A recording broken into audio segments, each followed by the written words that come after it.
Ses amis l'ont abandonné parce qu'il était faible, mais c'est un dieu qui cache son pouvoir. Yojiri est un enfant stupide et pathétique qui marche dans un couloir rempli de cadavres et de balles qui volent dans toutes les directions. Il se dirige vers une caméra et demande où se trouve Asako, sa gardienne. Il continue à marcher vers une pièce et la porte s'ouvre soudainement. Une femme brandit une arme et retient Asako en otage. Asako demande à la femme ce qu'elle veut, mais celle-ci lui dit de se taire. Yojiri se précipite à l'intérieur de la pièce, heureux de retrouver Asako. La femme dit à Yojiri de ne pas bouger, sinon elle fera sauter la cervelle d'Asako. Asako se plaint d'être blessée, et dans la seconde qui suit, quelque chose se passe. Des vagues apparaissent et la femme tombe morte sur le sol. Asako est confuse, mais Yojiri la serre dans ses bras et lui sourit en lui disant qu'elles doivent rentrer. Un Yojiri plus âgé est réveillé par son camarade de classe Tomoshika qui semble paniqué. Il ouvre les yeux, se demande qui elle est, mais se souvient rapidement qu'il s'agit de la fille au nom bizarre. Il se souvient qu'avant de faire la sieste, ils étaient en voyage scolaire et demande s'ils sont déjà arrivés. Tomoshika lui répond que ce n'est pas le cas et lui dit de se réveiller et de voir ce qui se passe. Yojiri regarde autour de lui et voit plusieurs de ses camarades de classe, inanimés dans leur mare de sauce. Il remarque que l'un d'entre eux est transpercé par quelque chose d'étrange et demande ce que c'est. Il décide de regarder à l'extérieur du bus et remarque que quelque chose s'enroule autour de lui. Il pense qu'il pourrait s'agir d'un serpent géant ou d'un lézard. Pour en avoir le cœur net, il prend un micro au hasard sur le sol et le lance contre le type transpercé. Il s'avère que les morts ne peuvent pas se défendre, mais la chose qui l'a transpercé commence à bouger. Yojiri se tourne à nouveau vers l'extérieur du bus et se rend compte qu'il s'agit d'une énorme wyvern. Le monstre s'envole et décide de foncer sur le bus en se préparant à cracher du feu. Tomoshika le serre dans ses bras, désespéré. C'est à ce moment-là que le cerveau de Yojiri se recompose. La sensation d'une fille remplie de plots qui s'accroche à son bras lui fait changer d'avis. Il se concentre sur l'ouverture d'une porte et prononce un mot, dit « mourir ». La wyvern s'effondre soudainement sur le sol. Yojiri dit à Tomoshika qu'ils sont sains et saufs, mais elle est confuse et demande ce qui se passe. Yojiri sort sa console tout en lui disant de se calmer et de lui raconter ce qui s'est passé. Il commence à jouer à un jeu vidéo, mais elle s'énerve en disant que ce n'est pas le moment de jouer. Après l'avoir regardé jouer un peu, elle lui dit simplement qu'il est nul en jeu vidéo et commence à lui donner des conseils. Mais elle se rend vite compte de leur situation et lui dit que ce n'est pas le moment.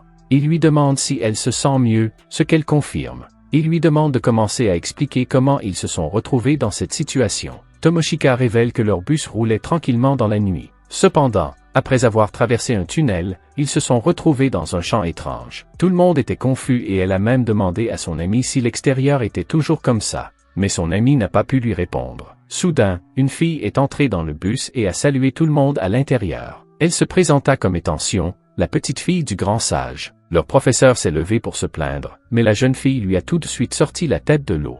La fille a ensuite fait comme si de rien n'était, disant aux enfants de se calmer et d'être attentifs sans faire de bêtises. Tout le monde s'est figé sous le choc, car la jeune fille leur a dit de ne pas l'ennuyer, sinon tout le monde subirait le même sort. Elle leur explique que son niveau de puissance est de 530 000. Elle fait ensuite surgir la tête du conducteur, en précisant que c'était une blague et qu'elle s'attendait à ce qu'il rie. Elle sait que ce n'est pas juste, mais c'est ainsi que cela fonctionne dans un monde différent. Elle décide alors d'expliquer toute cette histoire aux élèves. Elle a convoqué tout le monde ici parce qu'elle cherche des candidats sages. Elle révèle que ce monde est gouverné par des sages et que leur nombre est assez faible. C'est pourquoi elle les a convoqués pour recruter du personnel. Elle pointe sa main vers l'avant tout en lançant de la magie. Tomoshika pense que tout le monde va être touché et ferme les yeux. Mais lorsqu'elle ouvrit les yeux, elle vit plusieurs élèves briller. Cependant, elle était l'une des rares à ne pas briller. Sion révèle alors qu'elle a installé la version de Battlesong sur tous les élèves qui brillent et qu'ils devraient voir des logos à l'écran. Tomoshika est confuse et demande à son amie si elle voit quelque chose. Son amie utilise ses doigts pour toucher de l'air, expliquant qu'elle voit des lettres colorées disant « statue ». Sion révèle alors que ce système ne peut être utilisé que dans ce monde et qu'il s'appelle le don. Tout le monde doit l'utiliser pour essayer de devenir sage dans le mois qui vient. Tomoshika lève la main pour poser une question. Elle affirme qu'elle n'a pas vu les logos ou qu'elle n'a pas brillé. Sion répond simplement que certaines personnes ne sont pas compatibles et qu'elle doit faire avec. Tomoshika est choquée, surtout lorsque Sion lui révèle que si personne ne devient un sage, ils deviendront tous du bétail pour produire de l'énergie magique. Sion explique ensuite que leur première mission commencera dans 1 heure et qu'ils doivent essayer de ne pas se faire anéantir tout de suite. Elle s'éloigne ensuite et Tomoshika s'assoit, révélant qu'elle ne comprend rien. Son ami lui indique qu'il y a des détails concernant leur mission sur leur écran. Il s'avère que leur mission est d'échapper aux dragons qui arrivent. Tomoshika ne croit pas à l'existence d'une telle chose. Yasaki essaie de se comporter comme un chef. Il affirme qu'il devrait essayer d'éclaircir la mission et qu'ils doivent tous travailler ensemble. Pour cela, ils doivent parler de leurs forces et de leurs faiblesses. Chacun écrit son nom et ses statistiques sur un morceau de papier, mais Tomoshika se rend compte qu'il y a 4 élèves, dont elle, qui n'ont pas brillé. Cependant, l'un d'entre eux est Yojiri, qui dort, parce qu'on s'en fout. Ils se plaignent tous de son insouciance, jusqu'à ce qu'ils remarquent que tous les autres sortent du bus.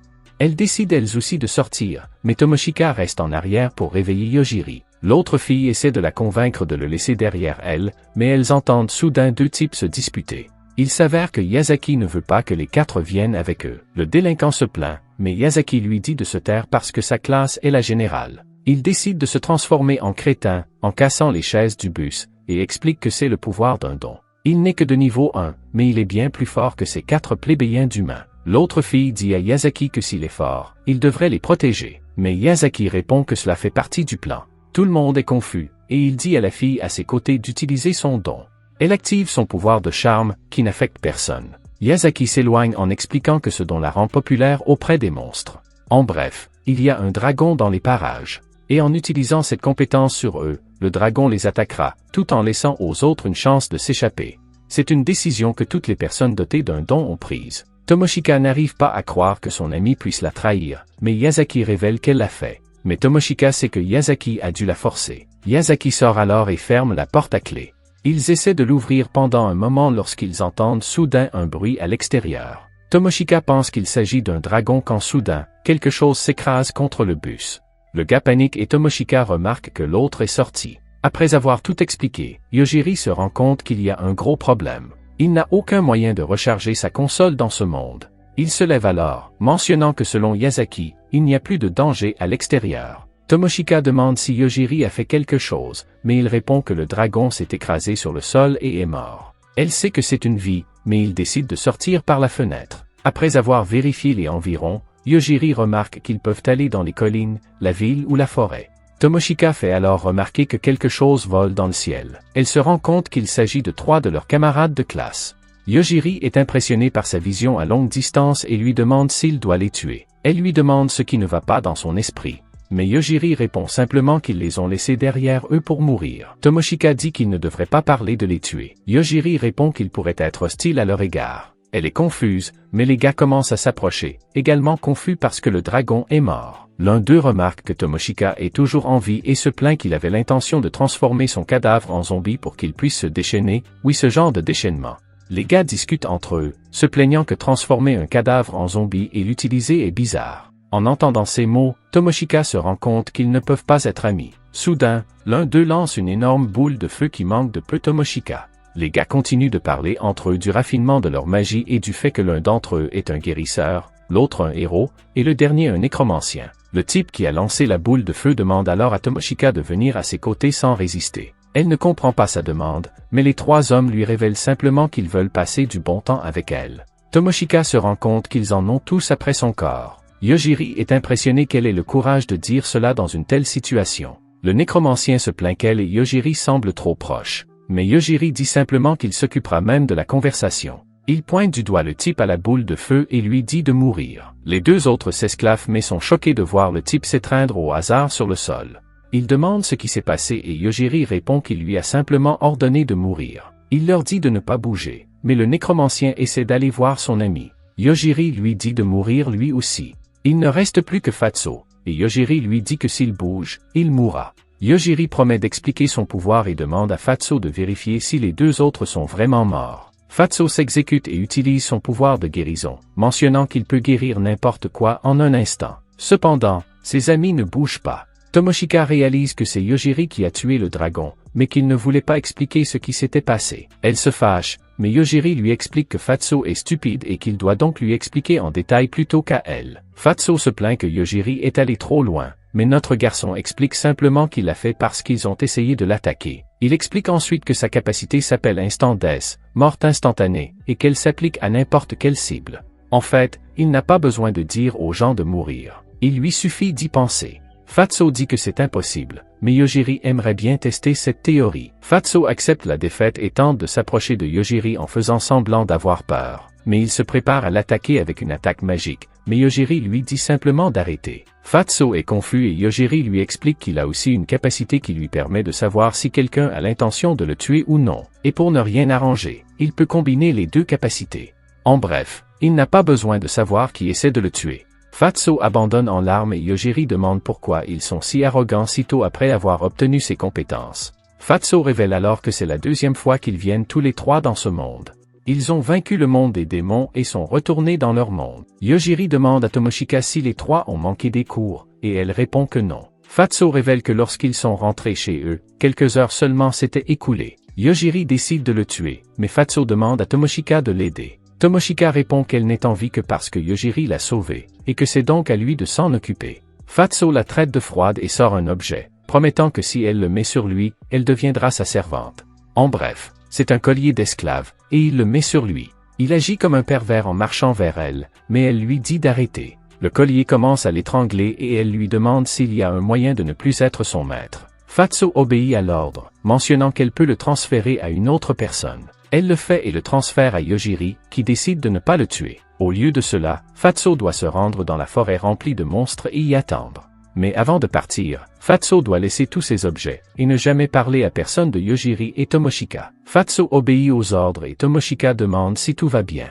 Yojiri répond que Fatso les trahira toujours, et que c'est donc mieux ainsi. Elle lui demande alors s'il ne se doute pas qu'elle pourrait le dénoncer. Yojiri répond simplement que c'est comme ça, après tout, c'est lui qui a décidé de la protéger. Elle rougit en disant qu'elle ne sait pas quoi répondre et qu'ils ne se sont jamais beaucoup parlé auparavant. Elle demande pourquoi il a décidé de la protéger. Yojiri répond d'abord qu'il ne sait pas pourquoi, mais après l'insistance de Tomoshika, il admet que c'est à cause de son intrigue douce et juteuse. Elle rougit et se met en colère, se plaignant que les hommes sont tous les mêmes. Pendant ce temps, Sion est au lit et fait ce qu'il veut. Un gars vient faire son rapport, mentionnant que la première mission a été accomplie avec 4 pertes, 200 capacités et 2 rangs S. Il mentionne que les rangs S sont morts. Il mentionne que les rangs S sont morts instantanément sans avertissement et pense qu'il s'agit d'une magie de mort instantanée. Cependant, elle rejette cette possibilité et retourne se coucher. Yojiri et Tamashiko ont réussi à atteindre la ville voisine. Tamashiko est heureuse, mais Yojiri a sommeil.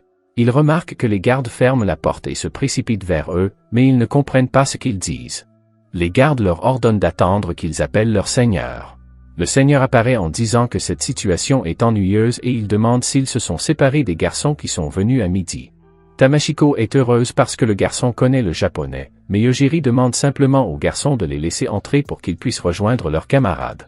Le garçon s'énerve en disant que d'habitude les gens doivent payer pour entrer. Cependant, il a reçu l'ordre de ne pas gêner les candidats de sages. Yojiri mentionne alors à ses collègues qu'ils se dirigent vers la capitale et comment ils peuvent s'y rendre, mais ce visage hideux se contente de dire qu'il ne les gênera pas et qu'il ne les aidera pas. Yojiri le remercie et décide de partir. Cependant, ce type dit qu'il veut que Tamashiko passe la nuit chez lui à faire de la Zumba. Elle refuse immédiatement et entraîne Yojiri. Une fois en ville, Yojiri lui demande pourquoi elle s'est enfuie et elle répond qu'elle avait peur que Yojiri le tue. Confus, il lui demande si elle pense qu'il est un tueur en série, mais elle répond qu'elle est surprise qu'il ne l'ait pas remarqué. En regardant autour d'elle, Tamashiko s'enthousiasme parce que la ville ressemble à une ville fantastique. Une jeune fille rusée, nommée Miu, s'approche d'eux et leur demande s'ils sont candidats et s'ils sont perdus, car il semble que ce soit la première fois qu'ils viennent en ville. Tamashiko est excitée de voir des oreilles de chat, mais Yojiri demande ce que veut la fille. La fille au chat explique qu'elle veut les aider gratuitement. Ils sont confus et demandent pourquoi elle fait cela. Miu explique qu'elle veut s'entendre avec les candidats pour 2 raisons. Premièrement, ils ont un avenir garanti et deuxièmement, ils sont faciles à séduire. Tamashiko pense que cette fille est sans espoir, mais Miu répond qu'elle ne veut pas séduire son petit ami, mais qu'elle pense que le secret pour construire une bonne relation vient de l'amitié. Tamashiko explique qu'ils ne sont pas en couple, mais Yojiri veut savoir ce qu'elle pense de leur situation. Elle répond qu'elle veut jeter un coup d'œil à la ville avant la nuit, car c'est son objectif. Yojiri demande à Miu de les accompagner pour une visite. Après avoir fait du shopping, Tamashiko révèle qu'elle ne s'attendait pas à porter ce nouveau type de vêtements de façon aussi décontractée, mais elle est tellement aveugle qu'elle ne se rend pas compte qu'ils sont actuellement encerclés. Yojiri révèle qu'il s'attendait à se retrouver dans cette situation. Tamashiko s'excuse en mentionnant qu'elle voulait suivre Miu parce qu'elle semblait gentille. Les bandits commencent à les malmener, mais Yojiri protège la jeune fille et leur demande s'ils veulent de l'argent. Les bandits révèlent qu'ils veulent de l'argent, mais que leur principale cible sont les candidats sans talent. Il explique que ceux qui ont des dons vont généralement dans leur ville. Tout le monde les déteste, mais ils ne peuvent rien leur faire. En revanche, les candidats sans talent sont parfaits pour être battus et vendus. Tamashiko commence à paniquer, mais notre Yojiri est encore détendu et il répond qu'il comprend, mais il demande la permission de tuer les bandits. Les bandits le narguent en lui expliquant qu'ils vont les tuer. Tamashiko tente de prévenir Miu en lui expliquant que Yojiri est fort malgré son apparence, mais ce stupide garçon chat pense que ce n'est que du bluff, car 2 personnes sans le don sont aussi inutiles que dans la vraie vie. Yojiri sort son avis de décès et ordonne à tout le monde de mourir en un instant. Les autres bandits sont confus, mais Yojiri poursuit sa tâche en ordonnant au type à l'empreinte de léopard de mourir en 2. Celui-ci s'effondre et Yojiri se rend compte qu'il est impossible d'être à moitié mort. Il décide d'essayer quelque chose de nouveau et pointe la cheville du poulet en lui ordonnant de mourir. Le garçon s'effondre, mais Yojiri pense qu'il s'agit d'une erreur et pointe l'épaule du garçon en lui ordonnant de mourir. Le garçon part lui aussi dans l'au-delà et Tamashiko dit que Yojiri a été trop dur avec les pauvres bandits, mais il révèle qu'il a essayé de les ménager et ordonne à ce chien de mourir. Le garçon devient aveugle, ce qui choque tout le monde. Yojiri poursuit son assaut, obligeant Miu à lui demander qui il est. Yojiri ne répond pas, pensant qu'il n'est pas efficace de tuer des parties individuelles du corps. Miu essaie de jouer la victime en demandant de l'aide parce que ses jeunes frères attendent qu'elle rentre à la maison, mais Yojiri répond simplement que ce n'est pas une raison pour voler et tuer des gens. Le dernier garçon demande s'il n'est pas surdoué, mais Yojiri les montre du doigt et leur dit de mourir. Étrangement, cela ne fonctionne pas car ils sont toujours en vie, alors ils essaient de s'échapper. Tamashiko demande s'il les laisse partir, mais Yojiri répond qu'il a simplement retardé son ordre. 2 bandits tentent de se cacher, mais la mort arrive. Yojiri dit à Tamashiko qu'il est temps de partir, mais ils sont arrêtés par des gardes qui veulent savoir ce qui se passe. Yojiri ment et explique qu'ils se sont perdus et ont trouvé tout le monde mort. L'un des gardes révèle qu'il s'agit d'un mensonge car il a vu tout le monde tomber lorsque les bandits étaient sur le point de les attaquer. Tamashiko se met en colère car cela signifie clairement que les gardes regardaient mais ne les ont pas aidés. Yojiri comprend que les gardes voulaient les laisser se vendre et ensuite retrouver les personnes qui les achèteraient. La gardienne confirme et dit à Yojiri qu'il ne peut rien faire parce qu'ils sont protégés par les cadeaux. Cependant, l'un des gardes utilise ses capacités d'évaluation et révèle que ni Yojiri ni Tamashiko n'ont de don. Cela signifie clairement qu'ils ne peuvent rien leur faire car ils n'ont aucun pouvoir. Le garçon s'excuse parce que son capitaine est impoli, mais Yojiri s'en moque. Il demande au garçon s'il connaît un endroit où ils peuvent passer la nuit et il les emmène dans un immense manoir, ce qui bouleverse Tamashiko, qui pense qu'il s'agit d'un château. Yojiri lui demande si elle peut partager une chambre avec lui pour économiser de l'argent, mais elle est timide. Il décide de demander des chambres voisines. Tamashiko est heureuse parce qu'elle est grande, mais elle s'interroge sur les véritables intentions de Yojiri lorsqu'il lui a demandé si elle voulait partager sa chambre. Elle réfléchit à la situation actuelle et se demande s'il l'aime bien, mais elle se souvient rapidement qu'il ne s'intéresse qu'à son intrigue juteuse et cotonneuse. Soudain, elle aperçoit un esprit dans les airs et remarque qu'il ressemble à sa sœur aînée, à qui elle demande comment elle est venue au monde. Mais l'esprit lui répond qu'elles sont différentes et se présente comme Mokomoko, son ancêtre et esprit tutélaire. Tamashiko est troublée par la dernière partie et l'esprit lui révèle qu'il est apparu pour l'aider. Tamashiko demande pourquoi maintenant et pas avant, mais l'esprit révèle qu'il avait peur que Yojiri les fasse. Tamashiko est surprise que sa capacité fonctionne avec les esprits et l'esprit implore la jeune fille de lui parler d'elle afin qu'il ne lui fasse pas de mal. L'esprit lui révèle qu'il peut la protéger de tout, sauf des attaques physiques. Il lui révèle également pourquoi Tamashiko n'a pas de don, et que c'est parce qu'elle l'a protégé. Tamashiko se met en colère et demande pourquoi, mais l'esprit lui révèle que c'était dangereux, car les dons ont des avantages, mais ils permettent aussi à Sion de contrôler sa vie. Tamashiko et les 3 autres ont été protégés par les esprits, mais son ancêtre n'en sait rien. L'esprit est heureux d'avoir enfin un successeur pour l'école de tir à l'arc, mais Tamashiko l'ignore en disant qu'elle veut retourner dans son monde. L'esprit s'enthousiasme, mentionnant que c'est la raison pour laquelle elle va enseigner ses vrais arts martiaux. Le lendemain matin, Yojiri remarque qu'elle a l'air fatiguée. Elle lui révèle que c'est à cause des événements récents et lui demande s'ils vont rejoindre les autres. Yojiri lui explique qu'il a rencontré Celestina, une employée, et qui lui a demandé de chercher l'emplacement des autres, de préparer une traduction linguistique et des objets de dissimulation. Celestina a également créé un objet qui lui permettra de recharger sa console. Celestina leur remet des billets pour quitter la ville et Yojiri lui demande de garder tous les objets qu'elle a créés. Ils partent ensuite en train et l'ancêtre de Tamashiko a toujours peur de Yojiri. Tamashiko s'assoit alors à côté de Yojiri et lui demande si elles vont pouvoir rencontrer leurs compagnons. Yojiri répond que d'après Celestina, leurs compagnons doivent aller s'entraîner dans la forêt primordiale. Soudain, une énorme explosion fait sauter le plafond. Pendant ce temps, dans l'ancienne cité, les gardes tentent d'interroger le chien qui a été aveuglé par Yojiri. Le chien ne veut pas parler et il lui explique que la magie de guérison ne fonctionne pas. Une femme sage, Ien, trouve cela intéressant et retire l'un des yeux du chien.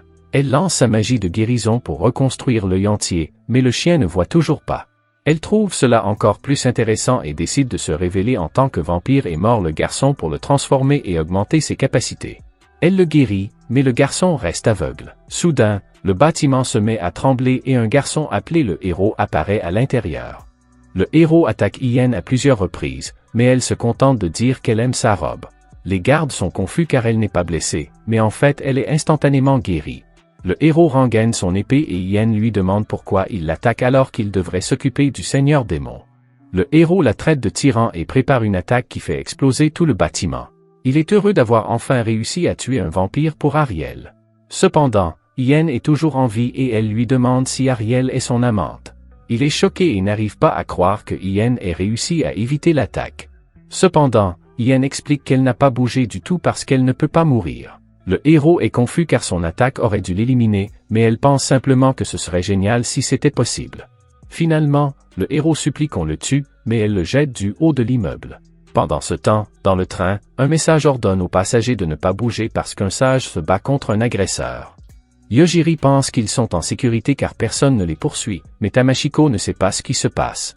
Il regarde autour d'eux et voit un énorme robot que Yojiri comprend être l'attaquant. Tamashiko utilise son incroyable vue pour dire que le sage flotte et lance plusieurs attaques sur le robot, mais la bataille est plutôt équilibrée. Tamashiko demande si Yojiri peut se débarrasser du robot, mais il lui demande pourquoi devrait le faire. Elle affirme qu'ils vont mourir, mais Yojiri répond qu'ils ne sont pas visés. Il révèle qu'il a des règles pour utiliser son pouvoir, sinon il tuerait simplement tous ceux qui l'ennuient. Soudain, une énorme attaque est lancée vers eux, mais heureusement, le robot l'encaisse. Le sage se plaint que le robot bouge et il attaque avec un énorme sort de glace. Les passagers sont gelés, mais Yojiri parvient à protéger Tamashiko. Elle traite le sage de cruel, mais il s'énerve. Yojiri demande pourquoi il les a attaqués, mais le sage lui dit de s'agenouiller et de le louer comme un chien. Il commence à insulter Yojiri, mais Yojiri l'insulte à son tour et pense à le tuer. Le sage tombe à terre et Tamashiko lui demande s'il a fait ça. Il répond simplement qu'il avait une raison de le faire. Le robot s'approche d'eux, mais il révèle qu'il n'a pas l'intention de se battre. Le robot veut négocier avec Yojiri, promettant de lui donner tout ce qu'il veut. Le robot a peur de Yojiri, mais notre garçon lui demande s'il y a un moyen de retourner dans le monde d'où il vient. Le robot répond qu'il connaît un moyen de retourner dans le monde d'où il vient, mais pas dans celui d'où ils viennent. Yojiri demande si le robot peut les y emmener, mais le robot refuse parce qu'il refuse d'emmener quelqu'un d'aussi dangereux que Yojiri dans son monde. Il explique que ce monde se trouve à l'un des niveaux les plus bas et que pour y monter, il faut une énorme quantité d'énergie et les bonnes coordonnées. Yojiri demande alors au robot de lui donner des conseils sur la façon de trouver l'énergie et les coordonnées nécessaires pour retourner dans son monde. Il demande ensuite si Tamashiko veut quelque chose, mais son esprit les interrompt. Plus tard dans la journée, les gardes découvrent le sage qui a été vaincu par Yojiri. Sion a également découvert leur existence pendant qu'elle parlait à Ien et elle trouve curieux qu'ils aient réussi à tuer un sage. Ien s'intéresse à la capacité de mort instantanée de Yojiri, mais Sion révèle que le sage devrait avoir une résistance à la mort instantanée. Sion part et Ien dit à son subordonné d'aller à Anabusa pour en savoir plus sur Yojiri et Tamashiko. Pendant ce temps, les deux garçons se reposent pour la nuit dans la forêt où l'ancêtre de Tamashiko révèle qu'elle a transformé ses sous-vêtements en katana. Ils marchent dans la forêt jusqu'à ce qu'ils atteignent la ville de Anabusa. Tomoshika est heureuse de constater que la ville ressemble au Japon, mais remarque que Yojiri est en mauvaise condition physique. Yojiri lui répond que c'est normal car il a tué des ennemis sur leur chemin. Elle est confuse, mais en regardant en arrière, elle remarque des monstres et des bandits qui ont essayé de les attaquer. Elle se dit que puisqu'il est fatigué, son pouvoir doit avoir une limite. Yojiri lui répond qu'il peut l'utiliser autant qu'il veut, mais qu'il se sentira fatigué après l'avoir utilisé. Ils entrent dans la ville et l'esprit remarque qu'il y a des barrières au lieu de murs. Tomoshika regarde autour d'elle et voit l'immense hôtel dont la dame de l'auberge précédente leur avait parlé. Il décide d'y rester et y entre, où il rencontre Tachibana, leur camarade de classe. Il est heureux de voir Tomoshika et elle lui demande pourquoi il est ici au lieu d'être avec les autres. Tachibana répond qu'il s'est séparé d'eux parce qu'ils sont inefficaces avec leur niveau. Cependant, une servante n'est pas contente que Tomoshika soit amicale envers Tachibana. Le gars lui dit de se calmer parce qu'ils sont camarades de classe. La fille se tait, mais une autre fille fait l'éloge de Tachibana. Tomoshika est confuse et demande à Yojiri s'il sait de quoi il s'agit, mais il ne le sait pas. Tachibana leur présente alors les servantes, en précisant qu'il s'agit de ses gardes du corps. Au total, elles sont 5 à s'occuper de cette ordure. Les 5 filles se présentent mais en profitent pour menacer Tomoshiko. Elle ne comprend pas de quoi il s'agit, mais Tachibana s'excuse parce qu'il est un bêta qui n'est pas strict avec les filles. Il ordonne aux filles de se taire et Yojiri demande à Tomoshiko si ce type les a aussi laissées derrière lui. Il mentionne qu'il ne connaît pas les capacités de Tachibana, mais qu'il semble assez confiant. Pourtant, Tomoshiko révèle que ce perdant a toujours été comme ça. Il a toujours été populaire auprès des filles et narcissique. Yojiri est surpris, mentionnant que l'école est plus intéressante qu'il ne le pensait. Soudain, cette ordure appelle le destin et invite Tomoshiko à devenir son amante. Il sait que c'est une demande soudaine, mais Tomoshiko est choqué. Le type continue en lui disant de ne pas s'inquiéter pour Yojiri.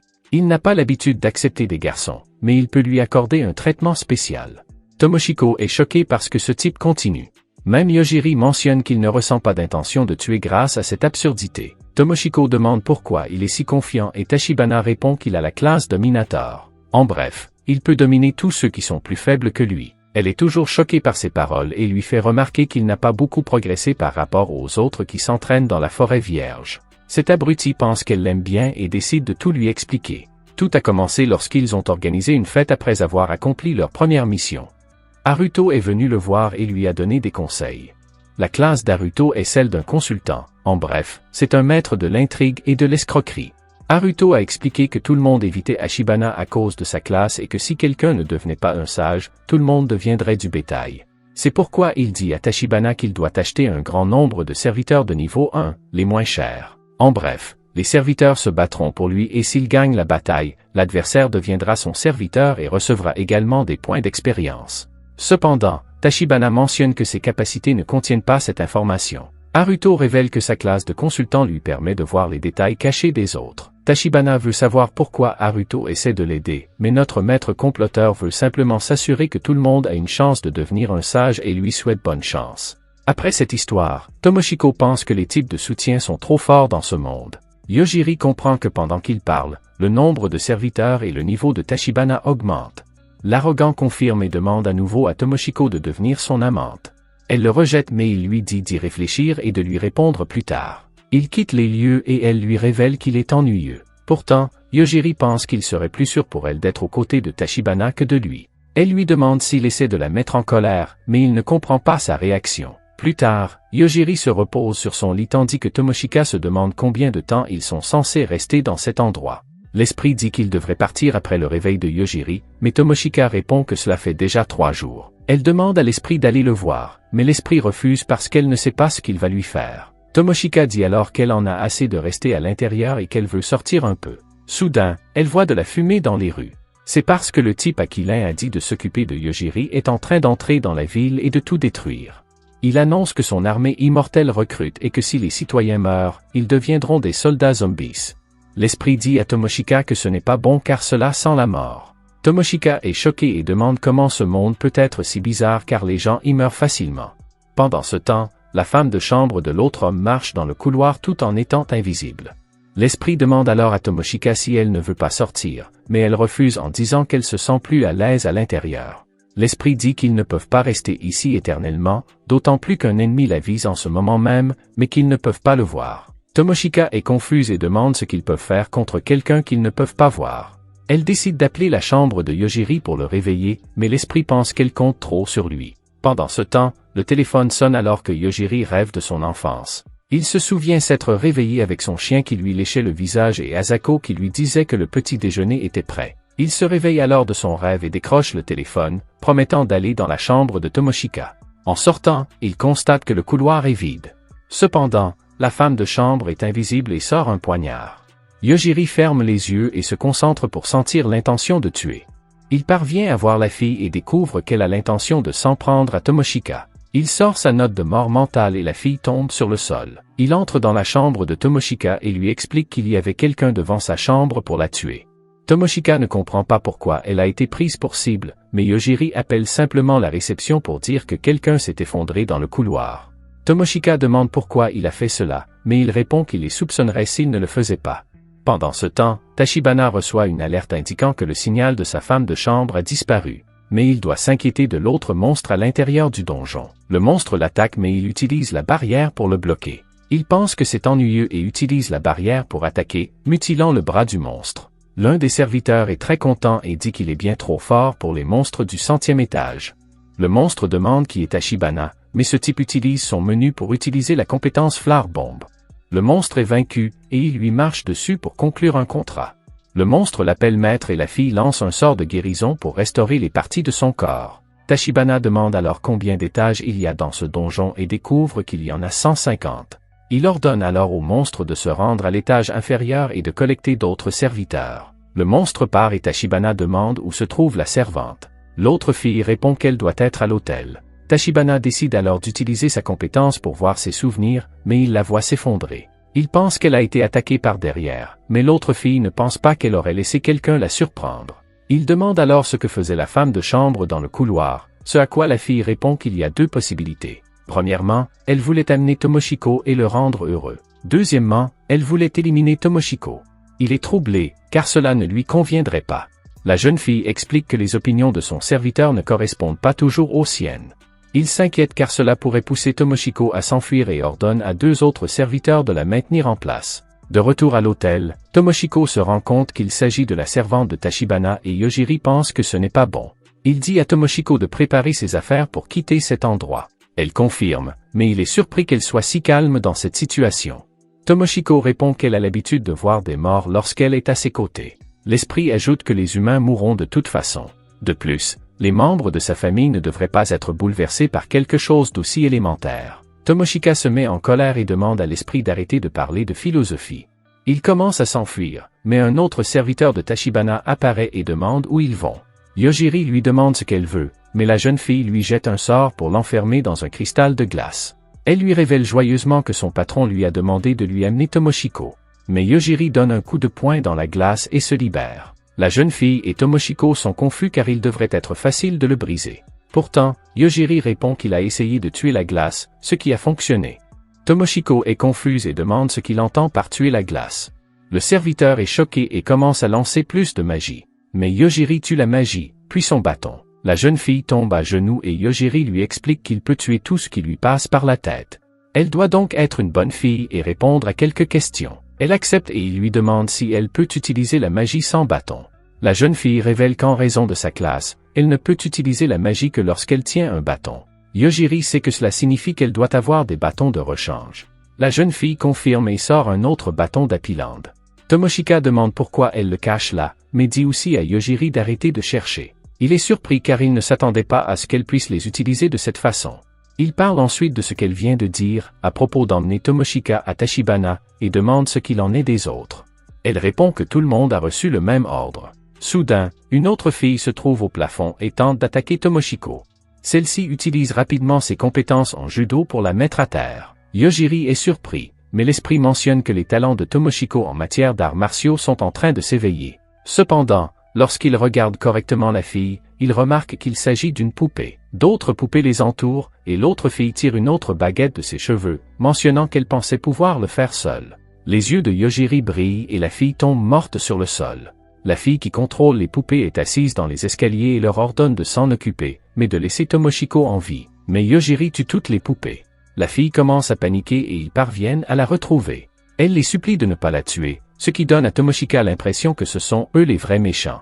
Pendant ce temps, Tachibana se rend compte que son serviteur est mort et que la petite fille a perdu sa volonté de se battre. Il raconte tout à Yojiri et à Tomoshika. En entendant la conversation, il dit aux autres servantes que Yojiri peut tuer n'importe quoi rien qu'en pensant. Elles ont toutes du mal à le croire, mais Tachibana pense qu'elle devrait d'abord les observer et les conduire à un endroit où elles pourront leur tendre une embuscade.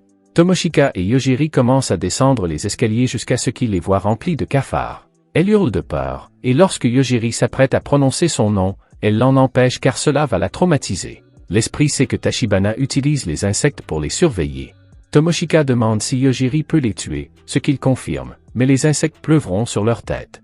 Elle refuse cette idée, mais il mentionne qu'il pourrait entrer dans sa bouche et l'étouffer. Elle l'imagine et décide de se venger de Tachibana. L'esprit mentionne que Tachibana pourrait faire du monde entier son ennemi. Tachibana observe la situation, pensant que Yojiri ne peut rien faire. Il pense à utiliser les cafards pour les faire crier et les poursuivre. Cependant, sa servante lui dit qu'il devrait être prudent car ils ne connaissent pas le pouvoir de Yojiri. Il refuse d'abandonner et ordonne aux cafards de tuer Yojiri. Ils activent tous la soif de sang, ce qui effraie Tomoshika. Yojiri dit qu'il devrait tuer Tachibana parce qu'il pense que cela ne demandera pas trop d'efforts. Il utilise l'intention meurtrière des cafards pour repérer la position de Tachibana et lui dit de mourir. Tachibana s'effondre sur le sol, ce qui choque tous ses serviteurs. Cependant, Tomoshika panique parce qu'il a échoué et que les cafards sont toujours en vie. Yojiri explique que son pouvoir ne faiblit jamais car si ses ennemis peuvent l'atteindre, il peut aussi les atteindre. Après tout, le monde ne laisse personne agir sans conséquence. Tomoshiko remarque que les cafards sont plus actifs et il explique que c'est parce que la mort de Tachibana les a libérés. Elle panique, mais il lui attrape le bras et lui dit de courir. Pendant ce temps, les serviteurs de Tachibana tentent toujours de le guérir. L'autre lui dit qu'ils sont libres maintenant et s'en va. Yojiri et Tomoshiko traversent alors une ruelle pour quitter la ville, mais ils entendent soudain des cris. Ils voient que la ville est remplie de zombies. Les zombies commencent à faire des ravages dans la ville et Tomoshika s'interroge sur ce qui se passe. Yojiri lui répond que les zombies sont lents et qu'il devrait être possible de s'échapper s'ils sont prudents. Tomoshika demande s'ils ne peuvent pas aider et Yojiri répond qu'il sera difficile de sauver la ville. Même l'esprit leur dit de partir avant que les choses n'empirent. Pendant ce temps, le maire se plaint de Masayuki qui a libéré les zombies dans la ville, expliquant que la sage vampire, lui a donné les droits de gestion de la ville. Masayuki lui dit simplement de ne pas s'inquiéter car l'air du candidat sage est sous la responsabilité de l'un. De plus, le maire ne devrait pas s'inquiéter car ils ont mené les mêmes batailles. Le maire répond que Masayuki est déjà mort et qu'il est devenu un mort-vivant, et qu'il devrait donc regrouper ses zombies et quitter la ville. Le zombie, lui, révèle que c'était l'ordre de l'un. Il demande au maire de lui remettre la clé de la ville. Comme il s'agit d'un ordre, le maire lui donne la clé et lui demande ce qu'il va faire. Il utilise alors les haut-parleurs de la ville pour ordonner à ses zombies d'arrêter de bouger. Le type se présente ensuite à tous les citoyens et utilise un écran géant pour montrer les photos de Yojiri et Tomoshika. Il explique qu'il est à leur recherche et que les humains restants doivent les amener sur la place centrale dans l'heure qui suit. Si les citoyens ne le font pas, il fera repartir ses zombies. Au même moment, Yojiri et Tomoshika tentent de se faufiler hors de la ville. Ils entendent tout ce que l'autre type a dit, mais aussi qu'il a verrouillé toute la ville pour empêcher les gens de s'enfuir. Chaque citoyen comprend alors qu'il n'a que deux options, capturer Yojiri et Tomoshika ou devenir un zombie. Le maire entre soudain dans la pièce où parle Masayuki, se plaignant d'avoir blessé les citoyens. Masayuki lui répond que s'il ne les menaçait pas, il ne chercherait jamais les étudiants. Tous les habitants de la ville se mettent à la recherche des deux autres, ce qui les oblige à se cacher dans les ruelles. Tomoshika pense que les humains sont maintenant bien plus dangereux que les zombies, mais Yojiri répond qu'ils doivent courir pour éviter d'être trouvés. Tomoshika demande alors pourquoi ils sont poursuivis. Yojiri réfléchit et répond que c'est probablement parce qu'il a tué l'autre sage. 3 hommes effrayés parviennent à les retrouver et promettent de les emmener, quitte à les tuer. Yojiri trouve cela bien rapide et prévient les hommes que s'ils s'approchent, il les tuera. L'un d'eux l'ignore et tente d'attaquer, obligeant Yojiri à le tuer mentalement. Les autres commencent à paniquer et Tomoshika se plaint de la façon dégoûtante de tenir une promesse. Yojiri répond que ces types essaient de les tuer, et qu'ils doivent donc s'attendre à être tués. Il remarque alors que les deux autres s'enfuient et pense que Masayuki est à l'origine de cette situation parce qu'il pense que Yojiri ne peut pas tuer une personne normale. Il révèle qu'il est maintenant ennuyé et pense à aller sur la place pour négocier avec Masayuki. Ils partent à sa rencontre, mais trouvent l'endroit assez sinistre, comme si c'était Halloween. En s'approchant, Yojiri demande qui est Masayuki. Le type ne les reconnaît pas et leur demande s'ils sont venus ici parce qu'ils ont renoncé à courir. Il les traite d'ennuyeux pour avoir essayé de se sacrifier pour les gens, mais Yojiri le traite de stupide. Tomoshika commence à paniquer après avoir entendu ces mots, et Masayuki demande ce que veut Yojiri car s'il le tue, le jeu est terminé. Yojiri répond qu'il veut prendre un train pour se rendre à la capitale royale et que Masayuki serait gentil de lever la barrière autour de la ville. Masayuki est choqué d'entendre ces mots et se met en colère. Il commence à se plaindre, mentionnant que Yojiri est dans une mauvaise position pour négocier en ce moment. Yojiri se rend compte que c'est vrai et pense qu'il doit avoir quelque chose à offrir. Il dit donc simplement qu'il laissera Masayuki vivre, même s'il pense que ce serait une mauvaise chose. Masayuki devient encore plus furieux, traitant Yojiri de fou et lui demandant s'il veut mourir tout de suite. Il ordonne à son armée de corps immortels d'attaquer Yojiri, expliquant que Yojiri ne peut pas tuer quelque chose qui est déjà mort. Mais comme on pouvait s'y attendre, notre garçon leur ordonne de mourir et ils s'effondrent tous. Masayuki est choqué car il ne comprend pas ce qui se passe, et le maire en profite pour dire qu'il n'est impliqué dans rien. Masayuki veut savoir comment les morts sont morts. Yojiri répond qu'il n'en sait rien non plus, mais comme les morts vivants bougeaient, cela signifie qu'ils étaient vivants. Tomoshika se plaint alors que Yojiri n'a pas tenu compte de ce qui venait de se passer, mais a simplement répondu à la question. Masayuki n'arrive toujours pas à croire ce qui vient de se passer, mais Yojiri donne la plus grande des réponses. C'est lui qui décide ce qui est mort. En résumé, si ça bouge, c'est vivant, si ça s'arrête, c'est mort. Masayuki se met en colère et appelle son maître Lin, mais Yojiri lui demande simplement ce qu'il va faire puisque ses camarades sont déjà morts. Masayuki refuse d'accepter la capacité de mort instantanée de Yojiri. Il commence à se transformer en un mélange de Batman et de loup-garou, mais Yojiri lui dit de mourir. Tomoshika se plaint qu'elle voulait d'abord voir la transformation. Elle demande alors ce qu'ils vont faire maintenant, car ils ne peuvent pas négocier avec les morts vivants. Yojiri répond que ce n'est pas un problème et s'adresse au maire. Celui-ci panique et supplie de rester en vie, promettant qu'il veut juste que sa ville reste en sécurité. Yojiri répond simplement qu'ils ont fait ça pour se protéger. Le maire explique alors que tout cela est dû au fait que Sage Lin a ordonné à Masayuki de tuer les deux. En entendant ce nom, Tomoshika demande si Sion n'est pas le vrai nom. Le maire explique alors que Sion est aussi un sage, mais que cette ville est sous le contrôle de Lin. Tomoshika est confuse car ils sont venus dans ce monde à cause de Sion, et maintenant un autre sage veut les tuer. Le maire explique qu'il ne sait pas grand-chose à ce sujet, mais qu'il n'a pas l'habitude d'interférer avec les candidats sages. L'esprit appelle alors Yojiri, mais celui-ci répond qu'il sait déjà qu'une sorte de manipulation spirituelle se dirige vers cette zone. Soudain, Yojiri commence à ressentir des intentions meurtrières tout autour de la place. Tous les citoyens s'approchent. Le maire vérifie alors le corps de Masayuki, expliquant que s'ils utilisent la magie spirituelle, les barrières de la ville devraient les protéger. Il essaie d'activer la clé, mais cela ne fonctionne pas. Il se rend alors compte que c'est Lin qui contrôle la barrière. Pendant ce temps, Lin tente de diriger un énorme monstre vers la ville. Son nouveau serviteur vampire, qui est l'un des esclaves de Tachibana qu'elle a transformé, se plaint que c'est dangereux. Lin explique cependant que Tachibana a été tué à distance parce que son hostilité a été repérée. Lin demande comment elle évalue le niveau de menace de Yojiri, et la servante répond qu'il est supérieur à celui d'un sage ou d'un être mythique. Elle demande à Lin de ne pas s'approcher de Yojiri, mais Lin refuse. Lin se rend compte que même si sa servante sait qu'elle est immortelle, elle s'inquiète pour elle. Cela signifie que Yojiri doit être une sorte de dieu de la mort. Pendant ce temps, à l'intérieur de la ville, Tomoshika demande si Yojiri ne peut pas tuer la source qui contrôle les citoyens. Il répond que c'est différent du cas de Tachibana. Il commence à tuer tous ceux qui essaient de les attaquer, et les gens tombent les uns après les autres. Il a l'impression qu'il s'agit d'un test comme celui qu'on lui faisait subir lorsqu'il était enfant. Yojiri remarque alors que le maire est paniqué de voir ses concitoyens mourir devant lui. Mais Lin lui révèle que son plan est de provoquer indirectement la mort de Yojiri. Elle crée alors un autre clone d'elle-même et ordonne à son clone de s'envoler et de créer encore plus de clones. Yojiri remarque que l'intention de tuer devient de plus en plus forte, mais elle aperçoit ensuite l'agresseur sombre. L'immense agresseur détruit tout ce qu'il traverse et les gens commencent à paniquer. Au même moment, Lin révèle que ses clones ne savent rien de Yojiri et qu'ils n'ont aucune intention de meurtre à son égard.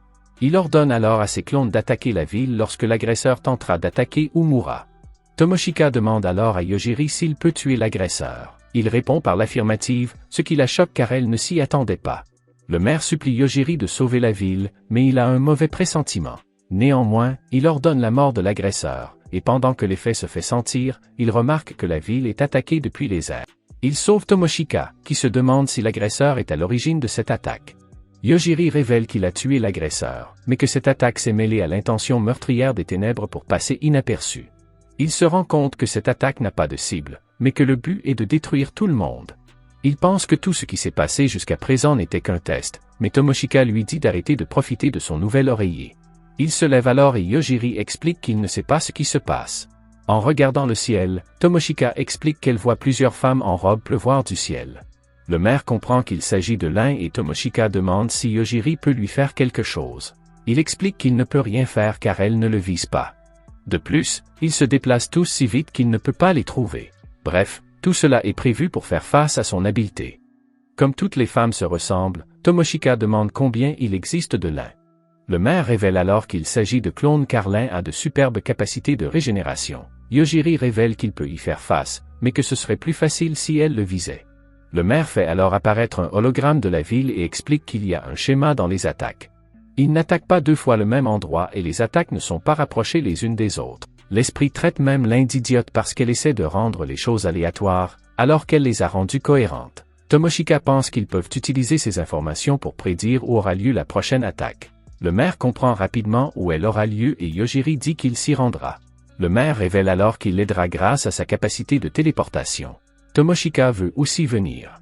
Yojiri lui dit de se cacher mais ajoute qu'elle est la seule à pouvoir tout voir. L'esprit veut aussi l'aider et il décide de se téléporter. Yojiri et Tomoshika se tiennent la main et elle le conduit à l'endroit où le clone va frapper. Il ordonne au clone de mourir et l'esprit utilise une capacité pour créer un bouclier autour d'eux. Après l'impact, le bouclier est récupéré et Tomoshika est soulagée car elle pensait mourir. Yojiri remarque alors quelque chose sur la main de Tomoshika et lui demande ce que c'est. L'esprit a utilisé son pouvoir pour combiner une partie des sous-vêtements de Tomoshika avec le pouvoir de l'agresseur précédent qui peut se transformer en abri. L'esprit est inquiet car vaincre les clones ne servira à rien dans le jeu final. Yojiri lui répond que tout va bien.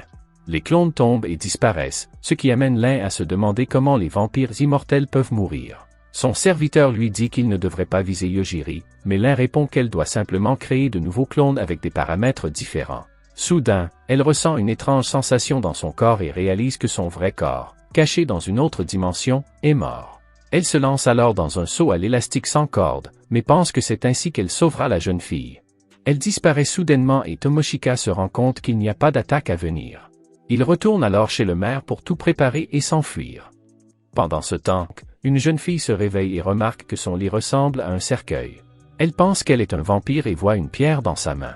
Le rocher montre l'hologramme de l'un, expliquant que son plan a réussi et qu'elle est morte alors que la jeune fille a survécu. Elle explique ensuite à la jeune fille qu'elle est un clone plus jeune d'elle qui n'a pas récupéré ses souvenirs pour éviter d'être la cible de Yojiri.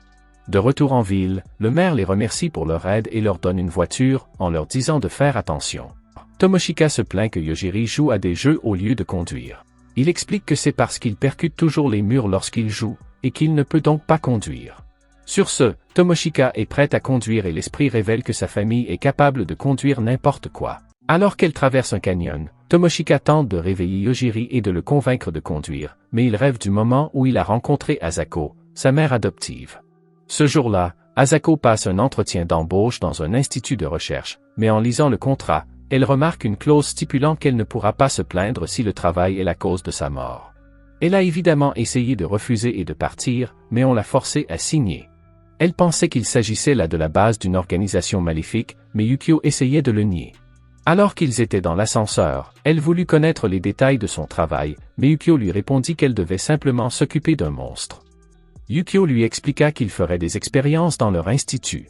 En bas, elle remarque qu'il fait sombre et qu'il y a quelque chose d'écrit sur les portes. Yukio lui explique qu'il s'agit d'une écriture. Elle lui demande où il l'emmène et il lui révèle qu'il s'agit de son lieu de travail. Alors qu'ils prennent un autre ascenseur, il lui demande si elle connaît l'Alpha Oméga. Comme elle l'ignore, il lui explique que cela signifie « tout ou l'éternité » et que c'est le nom du cobaye dont Asako va s'occuper. Asako demande si ce sujet est humain, mais Yukio ne peut pas lui donner de réponse car il ne l'a jamais vu. Tout ce qu'il sait, c'est qu'Alpha Oméga peut tuer tout ce qu'il veut par la seule pensée. Asako n'arrive pas à croire qu'ils attendent d'elle qu'elle s'occupe d'un tel monstre, mais Yukio répond que c'est possible parce qu'elle a une licence d'enseignante et qu'elle réalise que c'est la seule raison pour laquelle elle a obtenu ce travail. Yukio tente d'expliquer que si elle ne le fait pas, l'humanité risque de mourir. Il explique qu'ils pensent qu'ils ne peuvent éviter cela qu'en fournissant une éducation appropriée. Elle se plaint qu'il y a d'autres personnes plus aptes à faire ce travail, mais Yukio révèle qu'elle est parfaite pour ce travail. Après avoir atteint le dernier étage, elle remarque une porte de coffre-fort. Yukio lui explique qu'il ne peut pas aller plus loin et lui donne des papiers avec des instructions. Il lui souhaite bonne chance et prend l'ascenseur. Elle ouvre la chambre forte à l'aide de cartes et constate que l'intérieur n'est pas ce à quoi elle s'attendait. Elle suit le plan et atteint une maison, mais ne semble y trouver personne. Elle entend alors des bruits provenant d'une pièce. Elle ouvre la porte et voit qu'Alpha Oméga est un petit garçon innocent. Malgré son choc, elle se plaint que tout le monde a peur d'un enfant et le prend dans ses bras. Elle sort et le jette par terre en lui disant d'être un enfant normal et de jouer dehors. L'enfant est confus et la montre du doigt. Elle a peur, se rappelant qu'il peut tuer n'importe quoi par la simple pensée. Soudain, elle entend quelque chose tomber sur le sol et voit une sorte d'ombre. Le garçon révèle que la chose se cachait dans l'ombre juste pour arriver ici. Il l'appelle un démon, révélant qu'ils viennent souvent là pour le tuer. Asako est confuse et le garçon lui dit que cela ne le dérange pas de jouer dehors, mais il demande s'il peut le faire demain parce que c'est bientôt le soir. Asako se rend compte qu'elle l'a oublié après avoir perdu la tête et l'aide à se relever. Elle se présente et demande au garçon son nom, et il répond qu'il s'appelle Alpha Omega, mais qu'avant d'arriver là, il s'appelait Laura Kakushi.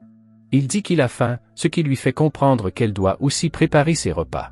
Elle vérifie le réfrigérateur et se rend compte qu'elle ne sait pas cuisiner. En vérifiant chaque compartiment de la cuisine, elle trouve des nouilles et les donne à manger à l'enfant. L'enfant dit qu'il les aime, mais Asako réfléchit encore à son nom. Elle lui demande de parler de ses parents, mais le garçon ne sait pas ce qu'est un parent. Elle le regarde et pense à un chien qu'elle appelle Yojiri. Le garçon demande si Takatsu Yojiri sonne bien, mais Asako ne comprend pas pourquoi il utilise son nom de famille. Mais elle se rend compte qu'il ne sait pas ce qu'est une famille, alors elle décide de le laisser utiliser ce nom et lui apprend à serrer la main et à saluer quelqu'un. Pendant ce temps, Tomoshika le réveille pour lui parler du rocher qui se trouve sur leur chemin. Elle lui fait remarquer qu'il a dormi tout le temps, mais il lui explique que c'est parce qu'il a dépensé trop d'énergie lors du dernier combat. Yojiri pose la question la plus importante, pourquoi vont-ils à la capitale? Tomoshika est choqué car il aurait pu poser cette question avant qu'ils ne partent. Yojiri explique que leur but est de retourner au Japon et que pour cela, ils doivent parler à Sion. Mais il pense qu'il y a un meilleur moyen de lui parler sans aller à la capitale. Tomoshika répond que leurs camarades de classe s'y rendent tous. Elle reprend la route en espérant trouver un autre moyen de les emmener à la capitale, mais soudain, il tombe sur quelque chose. Dehors, il voit un dragon qui s'apprête à les attaquer, mais Yojiri lui ordonne de mourir. Tomoshika est soulagée jusqu'à ce qu'elle remarque que plusieurs autres dragons volent vers eux. Yojiri se rend compte qu'ils sont sur leur territoire.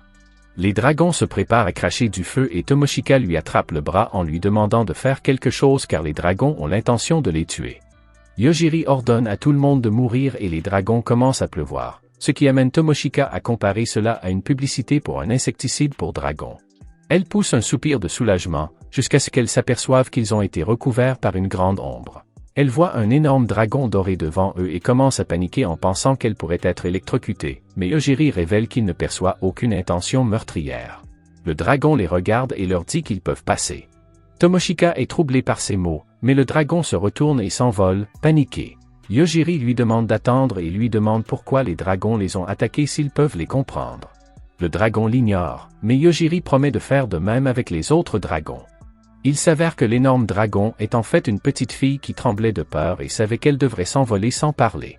Tomoshika est troublé par sa nouvelle apparence et l'esprit lui révèle que cela arrive souvent dans les mondes parallèles. Yojiri demande pourquoi la fillette les a attaqués. La jeune fille explique qu'elle essayait de voir s'ils étaient qualifiés pour rencontrer le maître du sabre. Yojiri et Tomoshika sont troublés par ces paroles. La jeune fille leur demande s'ils ne sont pas venus pour voir le maître du sabre, mais ils répondent qu'ils s'en fichent complètement car la seule chose qu'ils veulent, c'est se rendre à la capitale. La jeune fille leur explique que le maître de sabre se trouve dans ce canyon et que s'ils le rencontrent, ils pourront recevoir un cadeau. Bref, elle n'est là que pour tester les personnes qui veulent le rencontrer. Mais notre duo n'en a cure. La petite fille ne cesse de répéter que l'épée dont elle parle est formidable et qu'elle peut rivaliser avec les sages grâce à elle. Yojiri pense qu'elle doit avoir des informations sur la façon de retourner dans leur monde d'origine, mais Tomoshika pense qu'ils ne doivent pas faire diversion car ils sont déjà perdus. La jeune fille en profite pour leur proposer un marché. Elle les guidera jusqu'à la capitale, mais ils devront d'abord rencontrer l'homme à l'épée. Ils acceptent le marché et la jeune fille se présente sous le nom d'Atiya. Après un voyage rapide, ils atteignent un endroit où plusieurs personnes se sont rassemblées en attendant le sabreur. Ils commencent tous à se plaindre de la tromperie dont ils ont fait l'objet en arrivant dans un véhicule. Yojiri est troublé par les propos de chacun, mais Atiya lui explique qu'aujourd'hui a lieu la sélection pour le Saint-Roi. En bref, si quelqu'un devient chevalier du Saint-Roi, il peut devenir disciple du Saint de l'épée, donc tout le monde ici vise à devenir le prochain Saint de l'épée. Un autre garçon les regarde et dit qu'ils ont été disqualifiés malgré leurs efforts. Une autre voix dit que la sélection n'a pas encore commencé et que personne n'a été disqualifié. Ils voient enfin le maître de sabre, qui leur fait passer leur première épreuve, une bataille royale à mort. Tomoshika n'arrive pas à croire le vieil homme, mais Yojiri lui demande s'il peut partir. Atiya est confus, mais le vieil homme crée une règle selon laquelle si Yojiri part, tout le monde sera disqualifié. Tout le monde commence à s'entretuer sous les yeux de Yojiri et de Tomoshika. Un groupe les prend soudain pour cible et, comme Yojiri n'a pas d'autre choix, il décide de les tuer. Mais un inconnu s'avance et promet de les protéger. Il traite tout le monde de stupide en disant qu'ils ont tous mal compris l'intention du maître du sabre. Il pense qu'il s'agit d'un test pour déterminer s'ils ont la bonne personnalité pour devenir chevalier du roi. Le garçon est capable d'affronter plusieurs adversaires en même temps, mais il n'a pas l'intention de les tuer. Quelques types au hasard commencent à lancer de la magie sur Yojiri, mais il leur ordonne simplement de mourir. Le garçon ne comprend pas pourquoi ils sont tombés, mais il en conclut que c'est sans doute l'ancien dieu qui a puni ceux qui ne respectaient pas la loi, puisqu'ils avaient tous renoncé à les combattre. Il se tourne vers le duo et leur demande de rester un peu plus longtemps pendant qu'il les protège. Soudain, ils entendent une voix qui appelle à l'aide et voient un garçon coupé en deux qui essaie de ramper en demandant une pierre. Tomoshika voit une pierre aux couleurs de l'arc-en-ciel à côté d'elle et la pose sur la main du garçon. Le garçon écrase la pierre et, d'une manière ou d'une autre, elle régénère son corps. Il la remercie pour son aide, mais l'homme à l'épée leur dit de le suivre car leur nombre a diminué. Alors qu'ils marchent dans la forêt, Tomoshika se demande ce qu'ils doivent faire. Atiya les supplie de rester et de participer. Elle explique ensuite que si sa recommandation devient le chevalier du Saint-Roi, elle deviendra leur servante. Yojiri trouve que cela devient ennuyeux, mais comme ils n'ont pas obtenu d'informations, il va les suivre. Les autres garçons se présentent sous le nom de Lionel et le chevalier sous celui de Rick. Yojiri interroge Rick sur l'épée sacrée et le chevalier du roi saint. Rick explique qu'un chevalier saint s'occupe des dieux qui ont été scellés, qu'ils appellent des démons. Il révèle que le diable est apparu il y a 1000 ans et qu'il a été scellé par le saint roi de l'époque. Yojiri n'est pas sûr que le démon soit toujours une menace après avoir été scellé si longtemps, mais Nick explique que certains disciples essaient de le libérer. Tomoshika profite de l'occasion pour interroger Lionel sur la pierre qu'il possédait et qu'il appelle la « pierre d'excuse ». La pierre peut le guérir de blessures graves ou même être utilisée comme jeton. Tomoshika est perplexe, mais Lionel lui explique qu'il n'a pas de chance. Il révèle rapidement qu'il est devenu un sacrifice d'une mystérieuse organisation avant de venir dans ce monde, mais qu'une déesse lui est soudain apparue et lui a donné ses pierres. Tomoshika en profite pour demander à l'esprit si Dieu aime contrôler le destin des gens. L'esprit répond que certaines personnes sont surveillées par des esprits, mais qu'il y a aussi des gens dont le destin est choisi par Dieu. Tomoshika remarque qu'il ne lui reste plus que 3 pierres, mais Lionel explique pathétiquement qu'il reçoit de nouvelles pierres à chaque minuit, en fonction de la malchance de sa journée. Soudain, il voit les autres participants disparaître, mais Atiya leur dit de ne pas s'inquiéter car il s'agit d'une barrière invisible. Lorsqu'ils entrent, ils voient une immense tour, mais l'esprit ordonne à Tomoshika de quitter cet endroit parce qu'elle sent un miasme maléfique provenant de la tour. Soudain, Lionel se met à vomir et l'esprit lui explique qu'il a été affecté par les miasmes. En regardant autour de lui, Yojiri remarque quelque chose. Lionel utilise la pierre et acquiert une résistance au miasme. Yojiri demande alors à Atiya s'il est possible d'entrer dans la tour, mais elle n'est plus là. Nick explique que seules les personnes qui participent à la sélection sont autorisées à entrer. Ils entrent dans la tour et prennent l'ascenseur jusqu'à l'étage le plus élevé. Là, le vieil homme leur dit de regarder en bas et ils voient une énorme boule d'énergie et le vieil homme leur explique que c'est la fin du monde. En regardant en bas, Tomoshika voit des monstres déos figés dans le temps au cours d'une grande bataille. Elle remarque qu'il y a un homme en noir et une femme en blanc au milieu. Elle dit à Yojiri que l'épée de la femme transperce les deux et Rick explique qu'il s'agit du Saint-Roi et du diable. Le vieil homme explique que son travail consiste à garder cet endroit. Soudain, une jeune fille nommée Frederica pense que tout sera fini s'ils parviennent à vaincre les choses à l'intérieur de la boule. Lionel l'appelle par son nom, révélant qu'elle est l'amie qui l'a amené ici. Elle dit au vieil homme que sa tâche prendra fin aujourd'hui et elle lance une énorme boule de feu à l'intérieur de la boule d'énergie. Mais l'attaque semble vaine. Le vieil homme explique que le temps s'écoule lentement à l'intérieur de la barrière et qu'il faudra quelques centaines d'années avant d'atteindre le Seigneur des Ténèbres. La jeune fille est choquée, mais le vieil homme lui désigne une autre fille et lui explique qu'elle va lui donner les détails de leur procès. Elle révèle que leur objectif est de passer du toit au premier étage de la tour en 24 heures.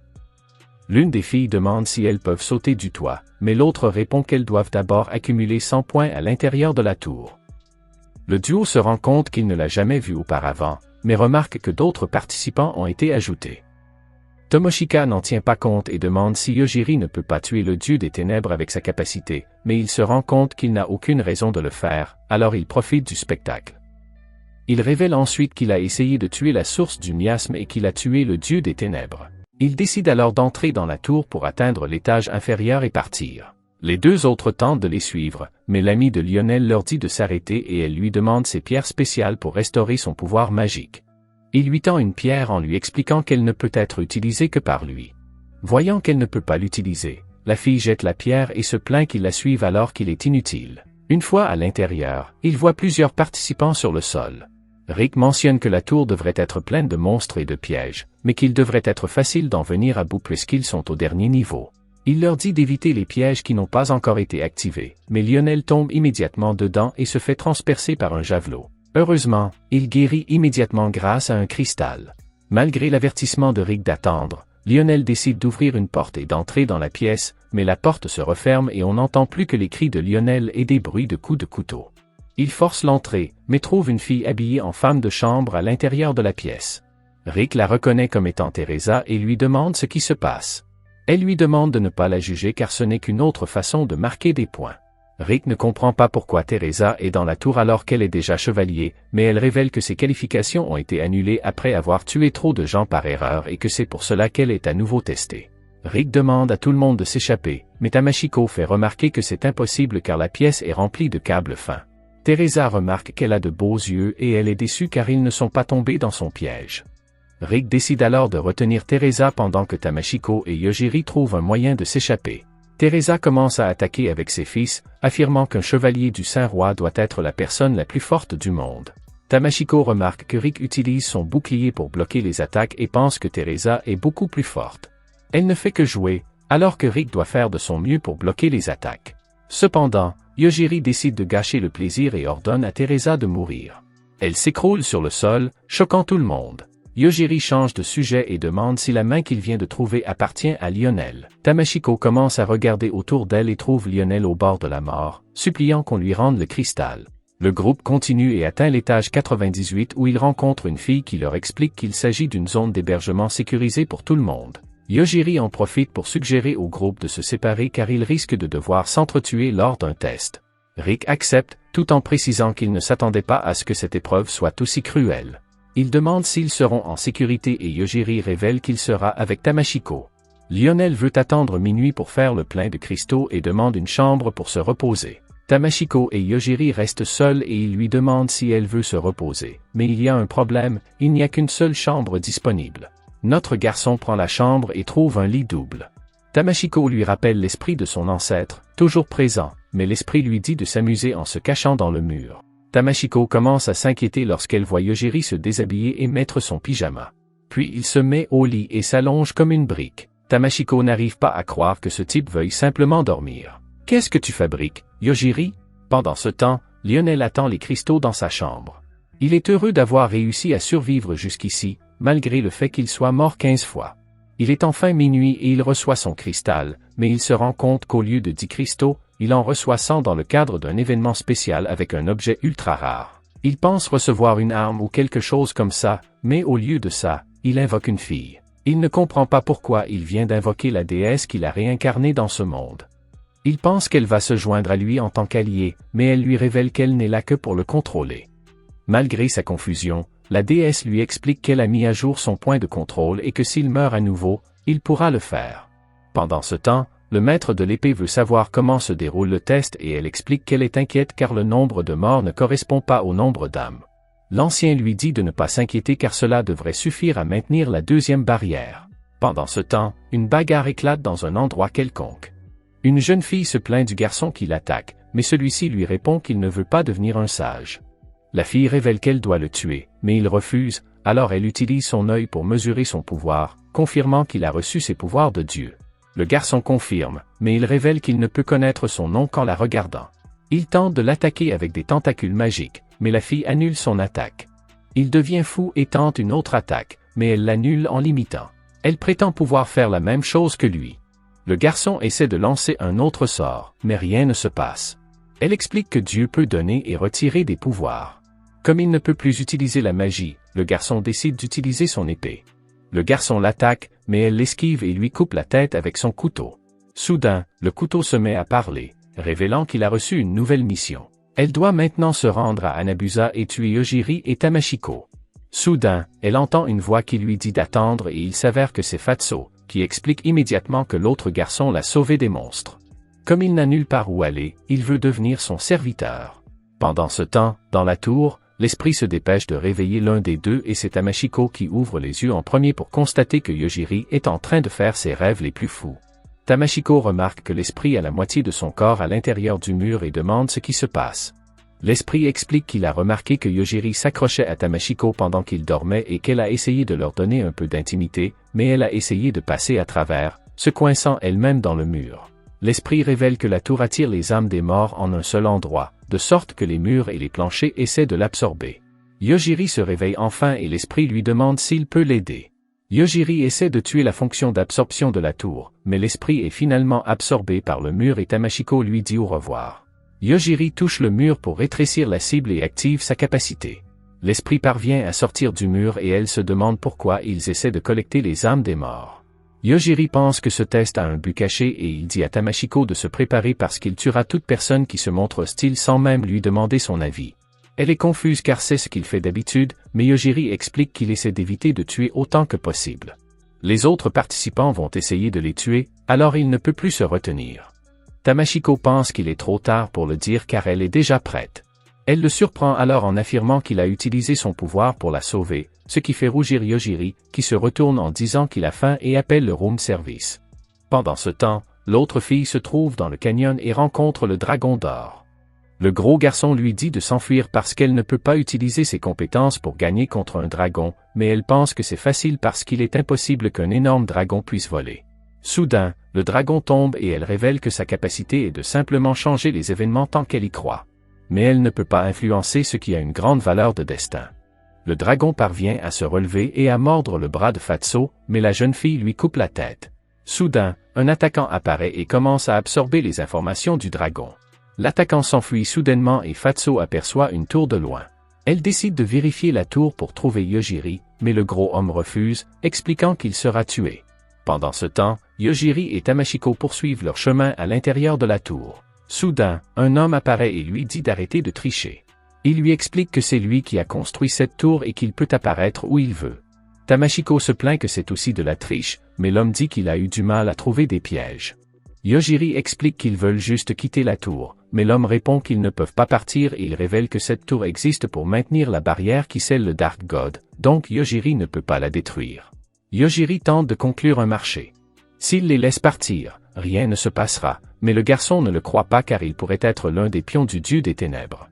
Le garçon finit par se présenter comme Eglacia, le grand sorcier, et il essaie de donner à Yojiri quelque choix, mais notre garçon lui dit de mourir. Tamashiko est choqué et demande si ce type n'est pas quelqu'un d'important. Yojiri répond que ce type allait les tuer et qu'il devrait passer à autre chose. Soudain, le maître de l'épée remarque plusieurs alarmes dans le système de la tour, révélant que le seul chemin a été brisé, et que des pièges et des énigmes ont également été détruits sans avoir été activés. Rick réussit à atteindre 100 points après avoir battu un type au hasard et il remarque un énorme feu devant lui. En s'approchant, il réalise qu'il s'agit de Lionel et de son ami. Elle explique qu'elle essaie d'aider Lionel qui n'a actuellement aucun point. Elle crée littéralement une barrière de feu et l'oblige à se battre contre les autres participants. Heureusement, il réussit à tuer le gars et Rick se rend compte qu'il devient fort. Pendant ce temps, Yojiri et Tamashiko atteignent une sorte d'arène où ils voient deux personnes se battre. Elle remarque un homme assis sur un trône avec deux autres filles à ses côtés. Il dit à la fille au lapin que les attaques de son adversaire sont pathétiques et elle pense qu'il essaie de l'encourager. Tamashiko continue de regarder le combat et l'esprit lui demande ce qu'ils vont faire. Yojiri pense que c'est simple, ce combat n'a rien à voir avec eux et ils vont donc avancer rapidement. Tamashiko remarque que la porte est juste derrière le garçon, mais il dit à son adversaire d'être sérieuse. La fille décide de suivre son conseil et elle s'avère être un demi-démon. La jeune fille promet d'en finir rapidement avant que le maître d'épée ne découvre son identité. Elle combine la magie avec l'épée et attaque la fille lapin, mais celle-ci lâche son arme et commence à frapper l'autre fille. Il s'avère que la fille lapin est redoutable au combat rapproché. Tamashiko pense que ce duel ne finira jamais et Yojiri décide de demander au garçon de les laisser passer.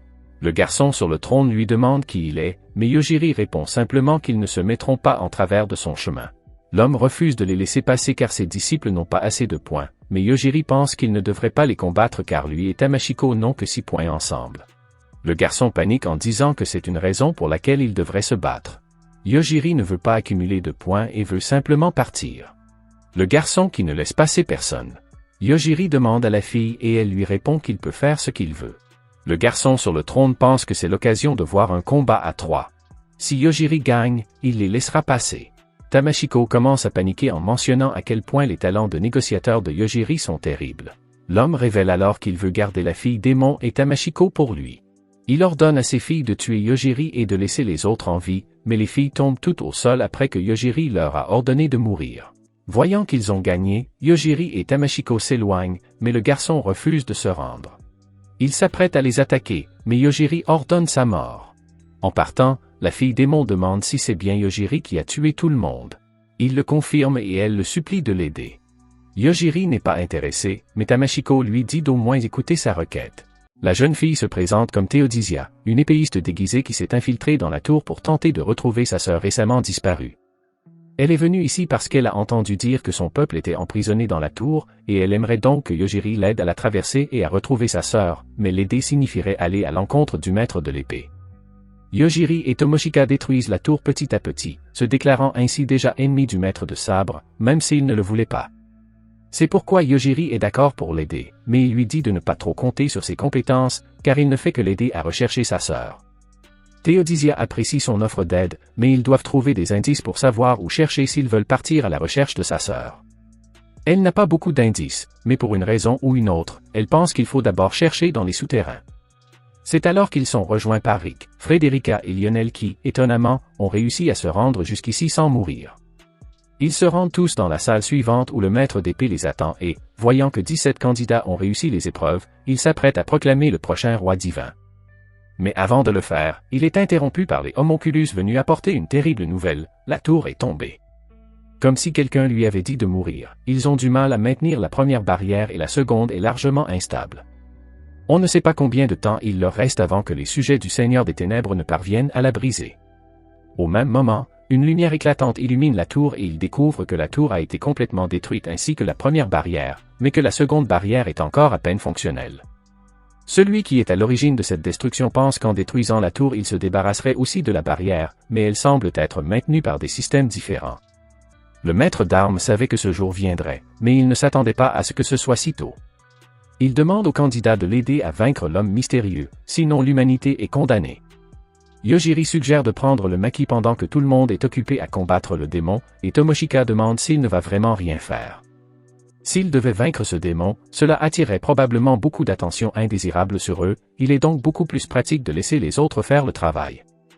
L'ange noir exige de savoir comment désactiver la barrière qui retient le Seigneur des Ténèbres, mais le maître d'épée refuse de donner cette information si facilement. L'ange noir les électrocute, un ninja tente de l'arrêter en créant plusieurs clones, mais l'ange parvient encore à les électrocuter tous en un instant. Frederica décide qu'il est temps pour elle de briller, elle charge donc une explosion de puissance, mais l'explosion est absorbée par l'ange noir. Soudain, un garçon apparaît derrière le démon et il est vraiment impressionné par la puissance de Frederica, qui n'est qu'une humaine. L'homonculus avertit le maître de l'épée que le garçon est aussi un être anormal, mais il s'offusque et dit qu'ils ont toujours des noms, Lutte et Orgain. Frederica tente d'attaquer à nouveau, mais Lutte bloque l'attaque avec facilité.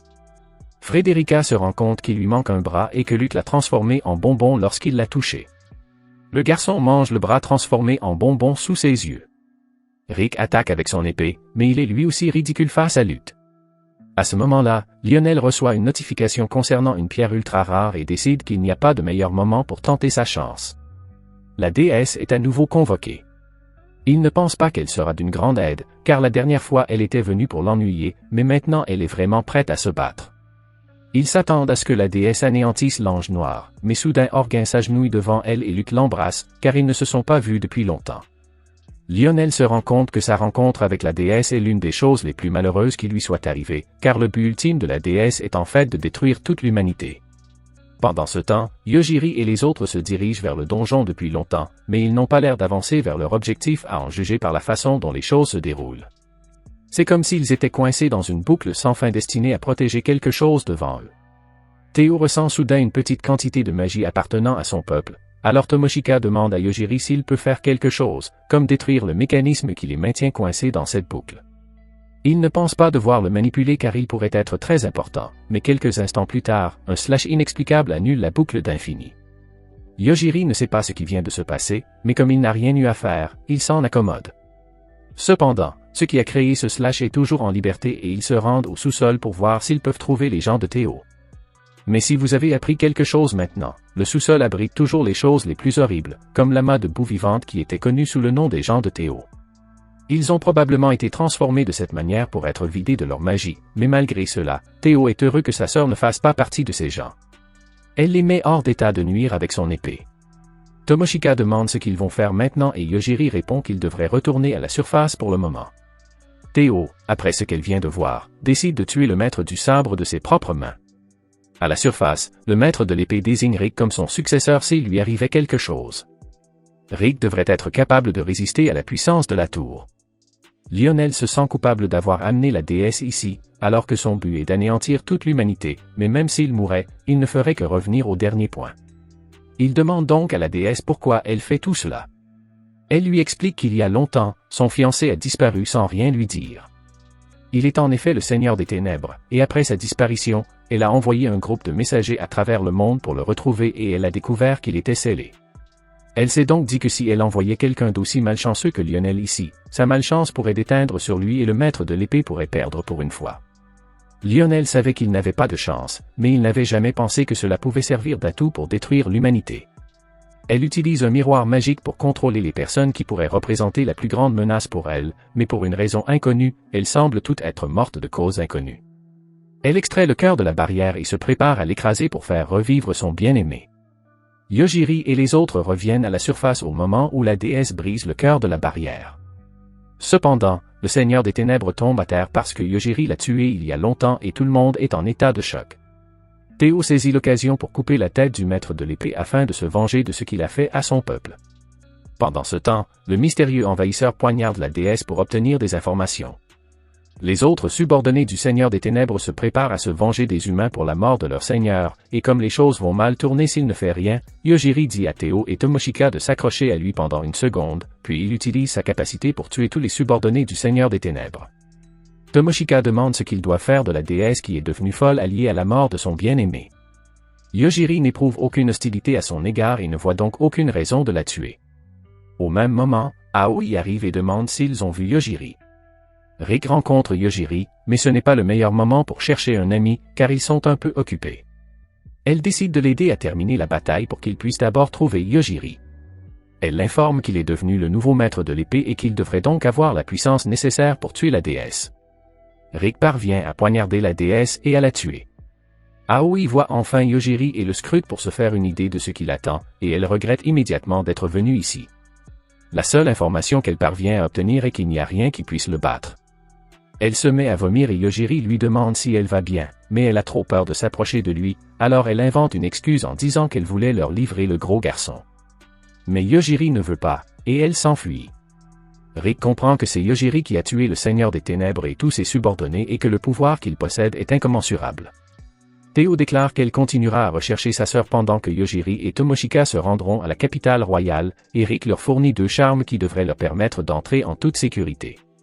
Pendant ce temps, Sion apprend qu'Aoi a disparu après avoir rencontré Yojiri. Curieuse de savoir ce qu'est vraiment Yojiri, elle décide d'invoquer quelqu'un qui l'a connu sur Terre. Elle convoque un scientifique au hasard et lui pose des questions sur Yojiri. Lorsque le scientifique apprend qu'elle a amené Yojiri dans ce monde, il la remercie d'avoir sauvé l'humanité sur Terre. Comme Yojiri utilise sa capacité ici, il déclenche un code rouge sur l'appareil du scientifique qui lui explose la tête. Sio est encore plus confuse et s'interroge sur les origines de Yojiri. Pendant ce temps, le système de diagnostic d'Ayaka est activé et détermine sa situation actuelle. Sa personnalité est déconnectée de son corps virtuel, puis connectée à son corps physique, et elle se réveille. Le système lui demande d'analyser rapidement la situation, car elle n'a pas le temps. Ayaka regarde autour d'elle et se demande où elle se trouve. Son système lui dit qu'elle est un androïde de combat et elle est heureuse que l'unité d'intelligence artificielle ait pu la ramener à la vie. Le programme de l'unité médicale effectue un scanner et se rend compte qu'elle a subi de graves blessures. Ayaka est informée qu'elle s'éteindra dans 39 minutes. Le système lui demande de choisir entre la poursuite de l'imitation humaine ou la levée des restrictions et le passage à l'action suivante. Ayaka se rend compte qu'elle a perdu la vie et elle est furieuse d'avoir été utilisée comme appât par des idiots, perdant ainsi sa précieuse vie.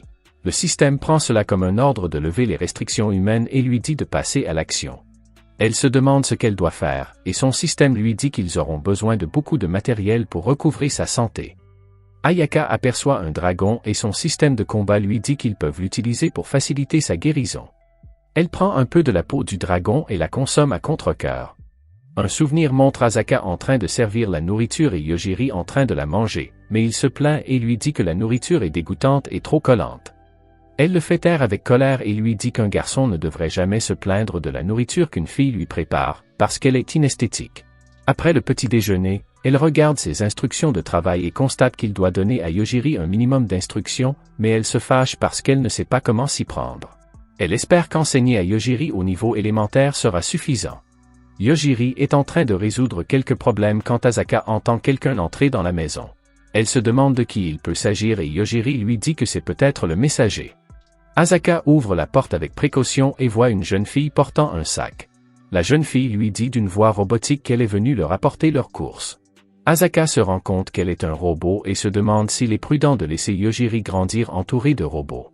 Elle dit à la jeune fille d'apporter d'autres choses, comme un livre de cours élémentaires, un micro-ondes, un cuiseur à riz, un distributeur d'eau chaude, un téléviseur, une console de jeu et un chien. Yojiri lui dit qu'il a fini ses devoirs et elle décide de l'emmener dehors. Elle n'arrive pas à croire qu'ils sont sous terre. À la fin du mois, Asaka présente son rapport mensuel. Son supérieur, Yukio, est surpris qu'elle ait tenu tout le mois. Elle lui dit qu'elle ne tiendra pas longtemps parce qu'elle ne pense pas pouvoir donner à Yojiri l'éducation minimale dont il a besoin. Il lui répond qu'il peut le faire, mais elle lui dit qu'il aura besoin de plus. Les autres chercheurs abandonnent généralement après une seule journée avec Yojiri.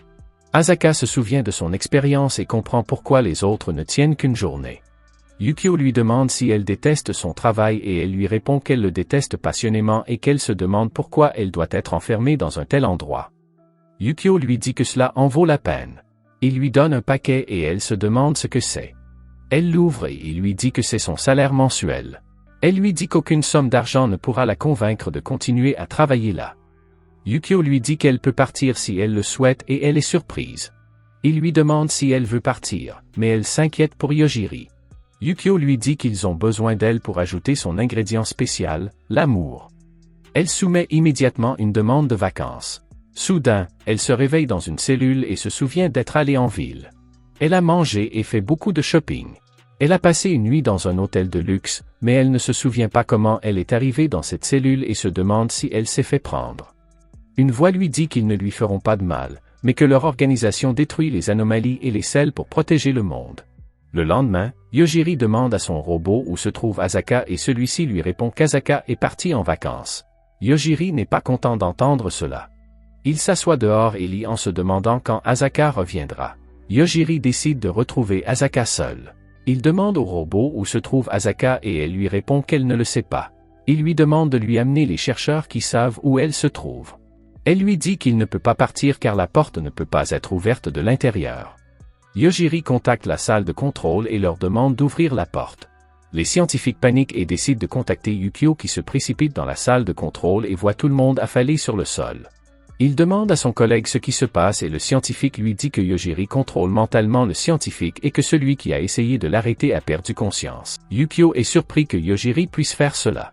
Il ordonne à son escorte d'abattre le scientifique, mais s'évanouit soudainement. Yojiri entre dans la pièce et demande à Yukio où se trouve Asaka, qui lui répond qu'elle est en vacances. Il lui demande quand elle reviendra et Yukio lui dit qu'Asaka ne reviendra pas parce qu'elle a été enlevée par l'agence. Yukio lui dit qu'il ne peut pas l'aider parce que l'organisation est très puissante et qu'ils ne sont pas assez puissants pour l'arrêter. Yojiri décide d'aller l'aider et demande à Yukio de garder secret son plan meurtrier. Yojiri se rend à la base de l'agence, détruisant tout ce qu'il trouve. Il demande où se trouve Asaka. Il pense que le pouvoir de Yojiri est de détruire tout ce qu'il voit. Il décide de l'abattre avant qu'il ne les voie, mais Yojiri les élimine quand même. Pendant ce temps, Asaka est en colère parce qu'elle n'a pas obtenu un emploi dans un endroit conventionnel et elle se demande comment va Yojiri. Elle entend du bruit à l'extérieur et décide de profiter de l'occasion pour s'échapper. Soudain, une femme apparaît et la menace d'un pistolet. Asaka est surprise car ils avaient dit qu'ils ne lui feraient pas de mal. La femme la prend en otage et Yojiri entre dans la pièce. Il est heureux de l'avoir enfin retrouvée, mais la femme lui dit de ne pas bouger. La femme continue de menacer la vie d'Asaka, mais il utilise ses pouvoirs pour lui ôter la vie. Asaka se demande ce qui est arrivé à la femme, mais Yojiri se précipite pour la serrer dans ses bras et lui dit qu'ils peuvent rentrer chez eux. Il quitte la pièce et Asaka est surpris par les dégâts causés par Yojiri. Elle lui sourit d'un air rassurant et il quitte la base. Elle le raccompagne chez lui et va parler à Yukio dans le jardin. Elle lui demande ce qui va se passer après ce que Yojiri a fait, et Yukio lui dit qu'il n'y a rien à faire. Elle est surprise qu'il n'y ait pas de punition pour les atrocités de Yojiri. Yukio lui dit qu'ils prendront d'autres mesures pour s'assurer qu'elle est en sécurité et lui demande si elle veut continuer son travail. Elle lui répond qu'elle n'a pas envie d'abandonner son travail parce que Yojiri ferait des choses encore pires si on la laissait tranquille. Lee dit à Yukio qu'elle a encore des choses à apprendre à Yojiri pour le rendre heureux. Yojiri lui dit qu'il veut jouer à un jeu et elle lui dit qu'elle le rejoindra bientôt. Elle se rend compte qu'elle a oublié son sac à la base de l'agence et est triste d'avoir perdu un mois de salaire. Dans le présent, Tomoshika regarde Yojiri pendant qu'il dort. L'esprit lui dit qu'elle devrait passer le reste de sa vie avec lui et elle est surprise que son esprit puisse comprendre ce qu'elle pense. L'esprit aime tellement l'apparence de Yojiri qu'elle est impatiente d'injecter un peu de lui dans leur lignée. Yojiri se réveille et Tomoshika essaie de garder secrète la conversation qu'elle a eue avec son esprit. Elle se demande ce qu'ils vont faire maintenant qu'ils sont face à la capitale royale. L'esprit l'informe qu'ils sont entourés de soldats. Le chef des gardes leur demande de sortir du véhicule et Tomoshika espère qu'ils ne seront pas arrêtés. Yojiri lui dit qu'ils se défendront si cela arrive et Tomoshika sait qu'il n'y aura pas beaucoup de combats. Le chef des gardes se présente sous le nom de Torque et leur dit que leur véhicule appartient au noyau immortel. Yojiri leur dit qu'ils ne sont pas dans le noyau immortel et que c'est le maire qui leur a donné le véhicule et Tomoshika pense que Torque ne le croit pas. Yojiri lui dit qu'ils sont candidats au titre de sage de Sion et qu'ils sont venus pour un test. Torque décide d'évaluer leurs dons, mais Tomoshika est sceptique à l'idée de le laisser faire. Torque regarde le résultat et constate qu'ils sont candidats pour devenir sages, mais il ne leur fait toujours pas confiance car il sait que les résultats peuvent être falsifiés. Yojiri lui montre une amulette et il s'agenouille immédiatement. Tomoshika lui demande ce qu'est cette amulette et il lui répond que Rick lui a dit de la montrer à tous ceux qui les ennuient dans la capitale royale. Il donne son amulette à Tomoshika et lui dit qu'il s'agit de l'emblème de la famille royale. Torque s'apprête à les laisser passer, mais David, le plus jeune de la famille royale, lui explique que l'amulette signifie deux choses. D'une part, ils sont des connaissances de Rick et d'autre part, ils sont des chevaliers du roi divin, il leur dit donc que l'amulette ne permet pas l'anarchie. David demande à Torque de lui montrer l'épée sacrée que Yojiri est censé avoir reçue du maître d'épée, puisqu'il est un chevalier divin. Yojiri lui répond qu'il n'a pas reçu d'épée sacrée et David ne peut croire que Rick est un maître d'épée. Il dit à Yojiri de maintenir son titre avec son épée. David lui répond qu'il ne peut pas perdre contre quelqu'un comme lui, puisqu'il est un chevalier du roi. Tomoshika se demande si elle doit faire demi-tour, mais l'esprit la pousse à se battre. Tomoshika sait qu'elle ne peut pas battre des adversaires de haut niveau, mais l'esprit lui dit que le niveau de David est bas. Yojiri lui dit d'essayer et l'assure qu'il s'occupera d'elle si les choses tournent mal. Il commence le combat et Yojiri remarque que le style d'épée de Tomoshika n'est pas très orthodoxe. L'esprit lui dit que le style de la famille consiste à tromper les adversaires avec leurs mouvements. Tomoshika cache sa jambe gauche et David ne peut pas la voir bouger. Elle agite la petite épée d'avant en arrière, de sorte que David commence à se tromper sur la distance. Tomoshika lance soudain l'épée en l'air et se précipite sur David. Elle lui assène un coup bas. Yojiri est surpris par l'habileté de la jeune fille. Torque la déclare gagnante et les gardes sont stupéfaits par ses mouvements. Après le combat, Yojiri touche les murs du château et constate qu'ils sont enchantés. David lui dit que les murs ont été construits par un ancien sorcier et qu'ils peuvent résister à n'importe quelle attaque. David est surpris de découvrir que Yojiri connaît le magicien. Tomoshika se demande pourquoi il leur parle et il lui répond qu'il veut être leur guide. Ils entrent dans la ville et Tomoshika remarque la présence de nombreux pratiquants d'arts martiaux. David lui explique qu'il s'agit d'explorateurs qui vont défier les donjons. Tomoshika est surprise qu'il y ait un monde souterrain et David lui explique que le Seigneur des Ténèbres règne sur le monde souterrain et que ses enfants tentent de s'échapper. Yojiri leur dit qu'ils sont proches de leur destination et David les quitte. Tomoshika pense que Yojiri a été un peu impoli, mais il lui dit qu'ils doivent rencontrer leurs camarades de classe. Tomoshika pense qu'ils doivent trouver une excuse pour s'être enfuis du bus, mais Yojiri lui dit qu'il doit d'abord décider s'il leur pardonnera ou non. Ils rendent visite au roi et Yojiri est surpris par le nombre de personnes présentes. Le roi commence à s'adresser à eux, mais Shinya, candidat au titre de sage, le défie. Tomoshika n'arrive pas à croire qu'il soit aussi stupide et le roi dit que ce n'est pas la première fois qu'un candidat sage le défie et il le remet immédiatement à sa place. Les candidats sont surpris et le roi leur dit de se taire. Le roi leur dit qu'ils doivent atteindre un grand objectif pour devenir sages.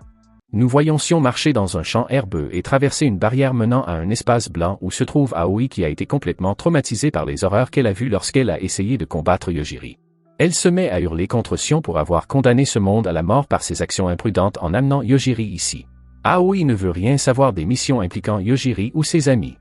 Sion tente de demander à l'épée parlante qu'il porte ce qui s'est passé et l'épée explique qu'Aoi est comme ça depuis qu'il a rencontré Yojiri, alors Sion demande quelles informations ils ont pu rassembler à son sujet. Ils n'ont pas pu obtenir grand-chose du scan de Yojiri, mais ils ont appris quelque chose de Hanakawa. Pendant ce temps, Hanakawa supplie pour sa vie, comme il en a l'habitude. Luke lui demande de dire ce qu'il sait sur Yojiri, et le gros homme commence à expliquer que Yojiri est capable de tuer n'importe quoi par la pensée. Luke ne croit pas ce que lui dit Hanakawa, mais sa priorité est de tuer Yojiri et pour cela, il s'appuiera sur des pouvoirs qui doivent être plus grands que Yojiri. Il extrait une clé du sceau qui protège la sœur du Seigneur des Ténèbres. Cette sœur est si dangereuse que le Seigneur des Ténèbres a dû la sceller lui-même. Si elle était assez effrayante pour que le Seigneur des Ténèbres la craigne, elle devrait avoir assez de pouvoir pour battre Yojiri. Après avoir entendu parler de cette solution, Hanakawa veut vivre une vie paisible en tant que PNJ. Malheureusement, alors qu'il s'éloigne à toute vitesse, Luke lui attrape les cheveux parce qu'il a toujours besoin du gros. Pendant ce temps, à la réunion avec le roi, le garçon dont les doigts ont été coupés reçoit un très mauvais traitement médical. Le roi les informe nonchalamment que s'ils traversent le labyrinthe souterrain sous la capitale et vainquent le dieu des ténèbres, ils obtiendront leur titre de sage. Le roi pense sincèrement qu'ils mourront dans ce labyrinthe parce qu'ils n'ont pas les compétences nécessaires pour y parvenir. Il explique que la capacité du garçon n'a pas fonctionné parce que la famille royale de ce monde a la capacité d'affaiblir les pouvoirs des sages, de sorte que tant qu'ils se trouvent dans une certaine zone, leurs pouvoirs ne fonctionneront pas. Mais le garçon n'a pas à s'inquiéter pour ses doigts, car une fois que le roi se sera suffisamment éloigné, il devrait être en mesure de rattacher tous ses doigts. Le roi s'en va et tous les élèves restent silencieux en se demandant ce qu'ils doivent faire ensuite. Alors que Yojiri et Tomoshika observent la situation, Tomoshika attire l'attention de ses camarades de classe qui sont tous stupéfaits et confus qu'elle soit encore en vie et, pendant ce temps, les autres héros de la tour viennent de descendre du train avec le roi divin et l'ont emmené dans ce qui est censé être son église. Elle est accueillie par un homme nommé Olari qui l'informe qu'il est l'actuel archevêque de cette église. La première pensée du roi divin après avoir été ressuscité après 1000 ans est de rentrer chez lui, mais elle n'aurait jamais pensé que cet endroit changerait autant. Olari lui propose de lui montrer le chemin de sa chambre. Il lui dit qu'il est ravi qu'elle soit revenue, mais qu'il pensait qu'elle était coincée près de la tour pour tenir le dieu des ténèbres à distance. C'est vrai, mais heureusement, le dieu des ténèbres a été tué et elle est maintenant libre. Olari demande ce qu'il est advenu de la clé du sceau, mais le roi divin n'a jamais entendu parler des sceaux et ne sait pas quoi dire.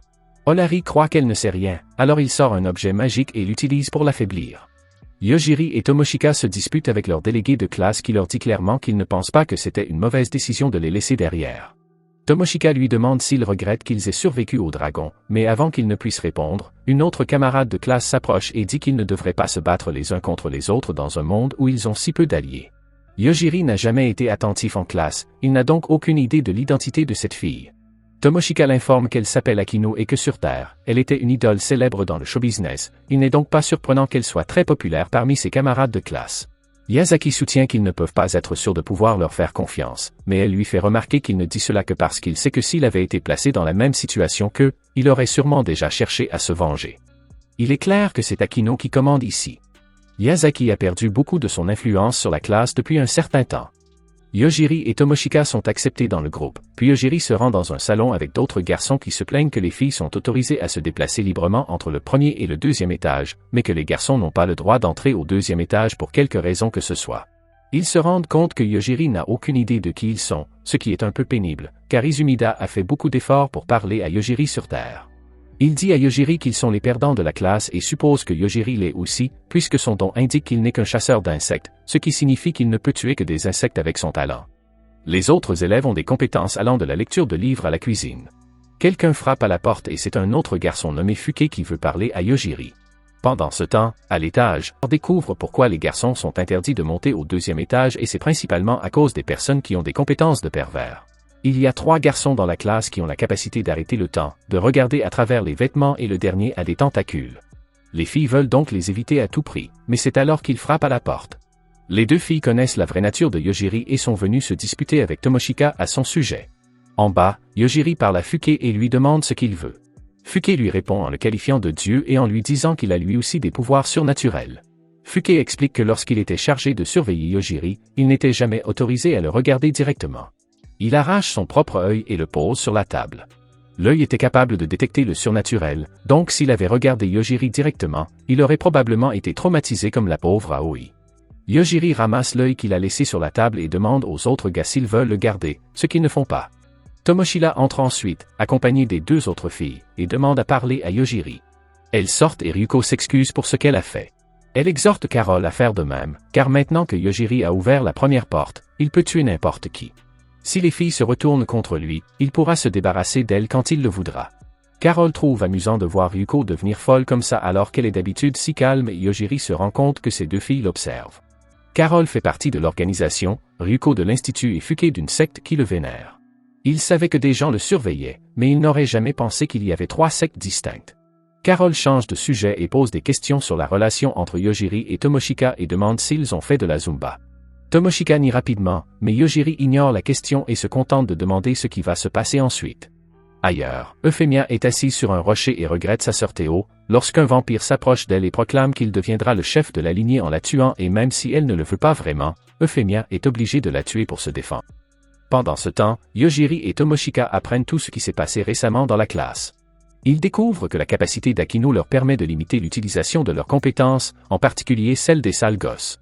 Yojiri leur dit qu'il est venu ici pour parler à Sion de son retour chez lui, et elles acceptent d'unir leurs forces avec lui. Le lendemain, les filles se rendent pour la première fois dans le donjon. Elles portent toutes des vêtements correspondant à leur capacité, mais elles ont l'air très bêtes. Le guide du donjon arrive bientôt et Tomoshika est choqué de découvrir qu'il s'agit de Rick. Au lieu des garçons, c'est David qui informe le groupe qu'en tant que membre de la famille royale, son pouvoir est capable de supprimer complètement une créature démoniaque.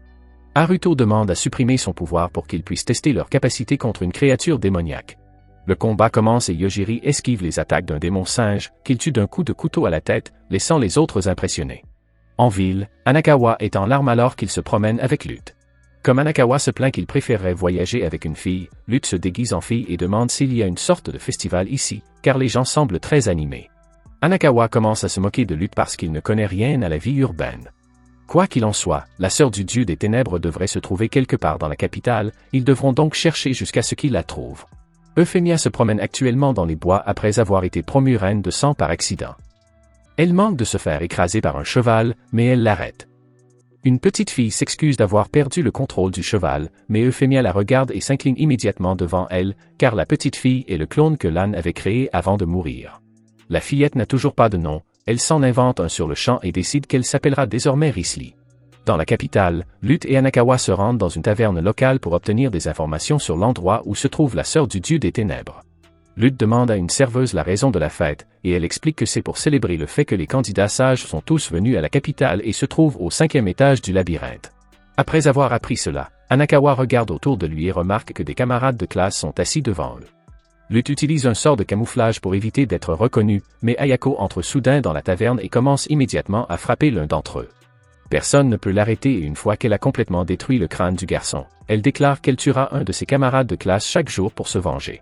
Après son départ, Sion arrive et commence à interroger Anakawa sur Yojiri.